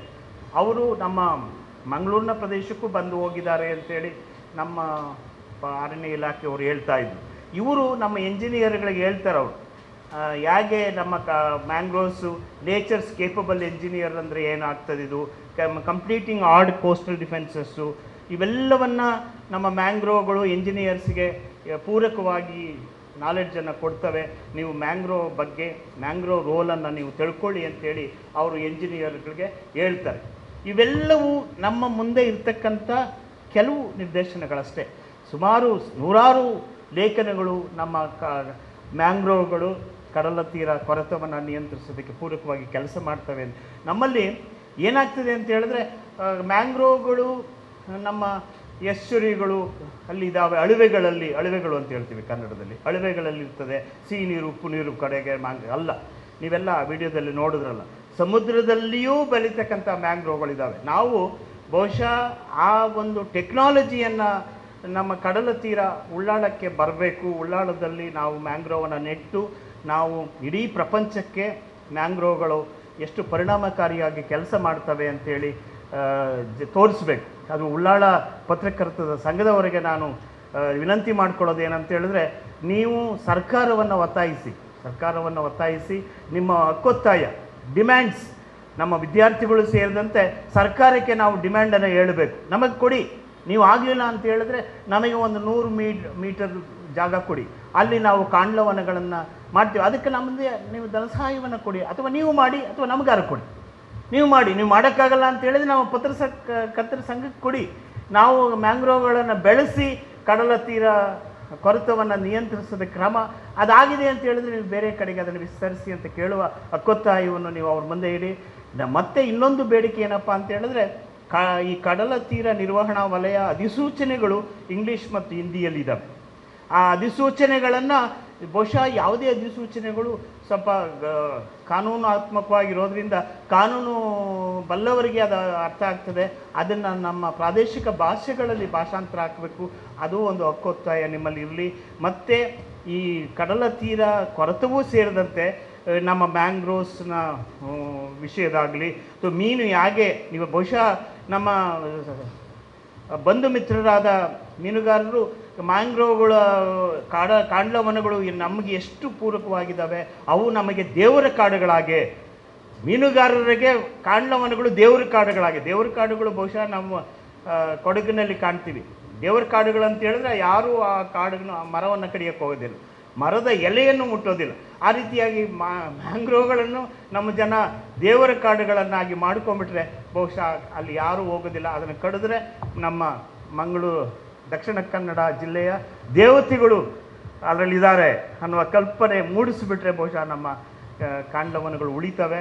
ನಮ್ಮ ಕಡಲ ತೀರವು ಸವಕಳಿಯನ್ನು ನಿಯಂತ್ರಿಸ್ಬೋದು.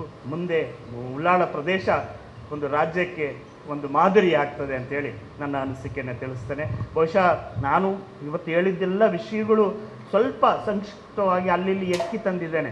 ಇದು ಒಂದು ತಾಂತ್ರಿಕ ವಿಷಯವನ್ನು ಪ್ರೆಸೆಂಟೇಷನ್ ಮಾಡೋದಲ್ಲ. ಒಂದು ಸೈಂಟಿಫಿಕ್ ಫೋರಮಲ್ಲಿ ನಾವು ಹೇಳ್ಬೇಕಂತ ಹೇಳಿದ್ರೆ ಅದನ್ನು ಬಹಳ ವಿವರಣಾತ್ಮಕವಾಗಿ ಇರ್ತದೆ. ನಿಮ್ಮ ಮಟ್ಟದಲ್ಲಿ ನಿಮಗೆಷ್ಟು ವಿಷಯವನ್ನು ಹೇಳಬೇಕು ಅನ್ನೋದನ್ನು ನಾನು ನಿಮ್ಮ ಮುಂದೆ ಇಟ್ಟಿದ್ದೇನೆ.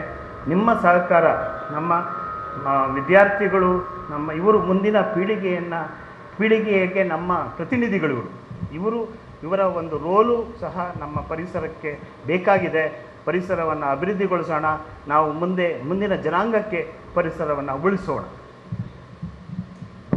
ಧನ್ಯವಾದಗಳು ಸರ್. ಎಲ್ಲರಿಗೂ ನಮಸ್ತೆ. ಕರ್ನಾಟಕ ಕಾರ್ಯನಿರತ ಪತ್ರಕರ್ತರ ಸಂಘ ಉಳ್ಳಾಲ ತಾಲೂಕು ಘಟಕ ಹಾಗೂ ಪ್ರೆಸ್ ಕ್ಲಬ್ ಉಳ್ಳಾಲ ಇದರ ವತಿಯಿಂದ ಇವತ್ತು ವಿಶೇಷ ಪರಿಕಲ್ಪನೆಯ ಒಂದು ಹೊಸ ಕಾರ್ಯಕ್ರಮ ತಿಂಗಳ ಬೆಳಕು ಗೌರವ ಅತಿಥಿ. ಈ ಕಾರ್ಯಕ್ರಮ ಇವತ್ತು ಬಹಳ ಯಶಸ್ವಿಯಾಗಿ ನಡೆದಿದೆ ಅಂತ ನಾನು ಭಾವಿಸಿದ್ದೇನೆ. ಉಳ್ಳಾಲ ತಾಲೂಕು ಪತ್ರಕರ್ತರ ಸಂಘ ಅನೇಕ ಸಮಾಜಮುಖಿ ಕಾರ್ಯಕ್ರಮಗಳನ್ನು ನಾವು ಇಟ್ಕೊಂಡಿದ್ದೇವೆ, ಯೋಜನೆಯನ್ನು ಹಾಕಿಕೊಂಡಿದ್ದೇವೆ. ಪ್ರಮುಖವಾಗಿ ಮಾಧ್ಯಮ ಮತ್ತು ಸಮಾಜವನ್ನು ಬೆಸೆಯುವಂತಹ ಅನೇಕ ಕಾರ್ಯಕ್ರಮಗಳನ್ನು ಈಗಾಗಲೇ ಯೋಜನೆ ಮಾಡಿಕೊಂಡು ಅದನ್ನು ಅನುಷ್ಠಾನ ಮಾಡಿಕೊಂಡು ಬಂದಿದ್ದೇವೆ. ಅದರ ಒಂದು ಕಾರ್ಯಕ್ರಮ ಈ ತಿಂಗಳ ಬೆಳಕು ಗೌರವ ಅತಿಥಿ ಕಾರ್ಯಕ್ರಮ. ಅದರ ಸರಣಿ 1ರ ಕಾರ್ಯಕ್ರಮ ಇವತ್ತು ಅತ್ಯಂತ ಯಶಸ್ವಿಯಾಗಿ ನಿಮ್ಮೆಲ್ಲರ ಸಹಕಾರದಿಂದ ನಡೆದಿದೆ ಅಂತ ನಾನು ಭಾವಿಸಿದ್ದೇನೆ. ಈ ತಿಂಗಳ ಬೆಳಕು ಗೌರವ ಅತಿಥಿ ಈ ಕಾರ್ಯಕ್ರಮದಲ್ಲಿ ಇವತ್ತು ನಮಗೆ ಸಂಪನ್ಮೂಲ ವ್ಯಕ್ತಿಯಾಗಿ ಭಾಗವಹಿಸಿ ಪರಿಸರ ಸ್ವಚ್ಛತೆ, ಪರಿಸರ ಮಾಲಿನ್ಯ, ಕಡಲ್ ಕೊರೆತ ಹಾಗೂ ಈ ಕಾಂಡ್ಲಾ ವನದ ಮಹತ್ವದ ಬಗ್ಗೆ ನಮಗೆಲ್ಲರಿಗೂ ಕೂಡ ಬಹಳಷ್ಟು ವಿಚಾರಗಳನ್ನು ಅತ್ಯಂತ ಸುದೀರ್ಘವಾಗಿ ನಮ್ಮೊಂದಿಗೆ ಮಾತನಾಡಿ ವಿಷಯವನ್ನು ಹಂಚಿಕೊಂಡಿರುವಂತಹ ಪರಿಸರ ವಿಜ್ಞಾನಿ, ನಿವೃತ್ತ ಅಧಿಕಾರಿ, ಪರಿಸರ ಮತ್ತು ಜೀವಿಶಾಸ್ತ್ರ ಇಲಾಖೆ ಬೆಂಗಳೂರು ಡಾಕ್ಟರ್ ದೊಡ್ಡ ಅಶ್ವತ್ಥ ನಾರಾಯಣ ಸ್ವಾಮಿ ಅವರಿಗೆ ನಮ್ಮ ಉಳ್ಳಾಲ ತಾಲೂಕು ಪತ್ರಕರ್ತರ ಸಂಘ ಹಾಗೂ ಇಲ್ಲಿ ಭಾಗವಹಿಸಿರುವ ಎಲ್ಲರ ಪರವಾಗಿ ನಾನು ಅತ್ಯಂತ ವಿನಮ್ರದಿಂದ ಧನ್ಯವಾದವನ್ನು ಸಲ್ಲಿಸ್ತೇನೆ. ಹಾಗೆ ಇಂದಿನ ಈ ಕಾರ್ಯಕ್ರಮವನ್ನು ಉದ್ಘಾಟಿಸಿ ತೆರಳಿರುವಂತಹ ಮೆಸ್ಕಾಂನ ಕಿರಿಯ ಅಭಿಯಂತರರಾದ ನಿತೀಶ್ ಹೊಸಗದ್ದೆ ಅವರಿಗೂ ಕೂಡ ನಾನು ಅವರ ಅನುಪಸ್ಥಿತಿಯಲ್ಲಿ ನಾನು ಧನ್ಯವಾದವನ್ನು ಸಲ್ಲಿಸ್ತಾ ಇದ್ದೇನೆ.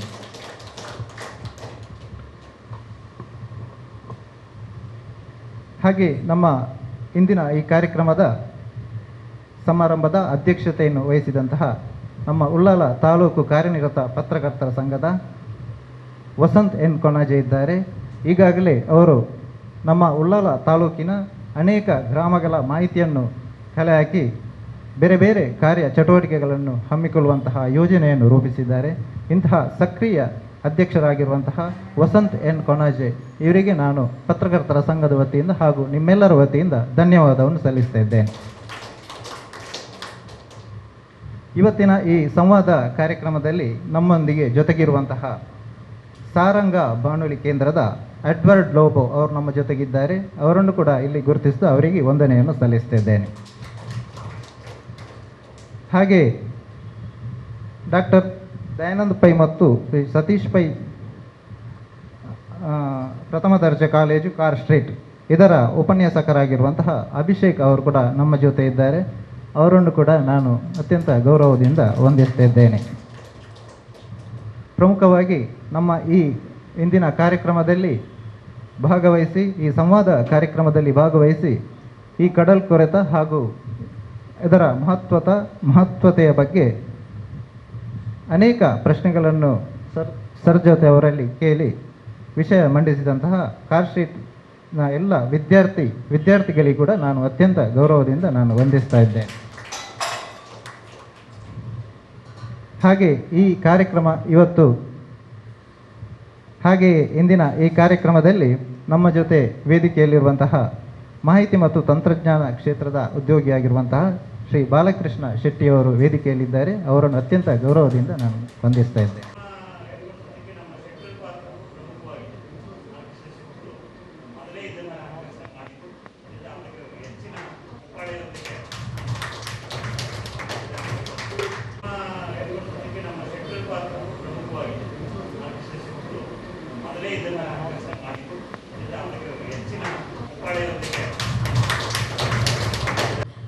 ಜಿಲ್ಲಾ ರಾಜ್ಯೋತ್ಸವ ಪ್ರಶಸ್ತಿ ಪುರಸ್ಕೃತರಾದಂತಹ ಸಾಜಿದ್ ಉಲ್ಲಾ ಕೂಡ ನಾನು ವಂದಿಸ್ತಾ ಇದ್ದೇನೆ. ಹಾಗೆ ಈ ಕಾರ್ಯಕ್ರಮ ಇವತ್ತು ಯಶಸ್ವಿಯಾಗಿ ನಡೆಯುವಲ್ಲಿ ಪ್ರಮುಖ ಕಾರಣಕರ್ತರಾಗಿರುವಂತಹ ನಮ್ಮ ಸಂಘದ ಅವರಿಗೂ ಕೂಡ ನಾನು ಈ ಸಂದರ್ಭದಲ್ಲಿ ಸಂಘದ ಕಾರ್ಯದರ್ಶಿ ಆಗಿರುವಂತಹ ವಜ್ರ ಗುಜರನ್, ಉಪಾಧ್ಯಕ್ಷರಾಗಿರುವಂತಹ ಘಟ್ಟ, ಹಾಗೆ ಈ ಕಾರ್ಯಕ್ರಮದ ಯಶಸ್ವಿಗೆ ಸಹಕರಿಸಿದಂತಹ ಜಿಲ್ಲಾ ಪತ್ರಕರ್ತರ ಸಂಘದ ಮೋಹನ್ ಕುತ್ತರ್ ಹಾಗೂ ಇಲ್ಲಿ ಉಪಸ್ಥಿತರಿರುವಂತಹ ಎಲ್ಲ ಪತ್ರಕರ್ತ ಮಿತ್ರರಿಗೆ ಕೂಡ ನಾನು ವಂದಿಸುತ್ತಾ ಈ ಕಾರ್ಯಕ್ರಮವನ್ನು ಇಲ್ಲಿಗೆ ನಾನು ಮುಗಿಸ್ತಾ ಇದ್ದೇನೆ.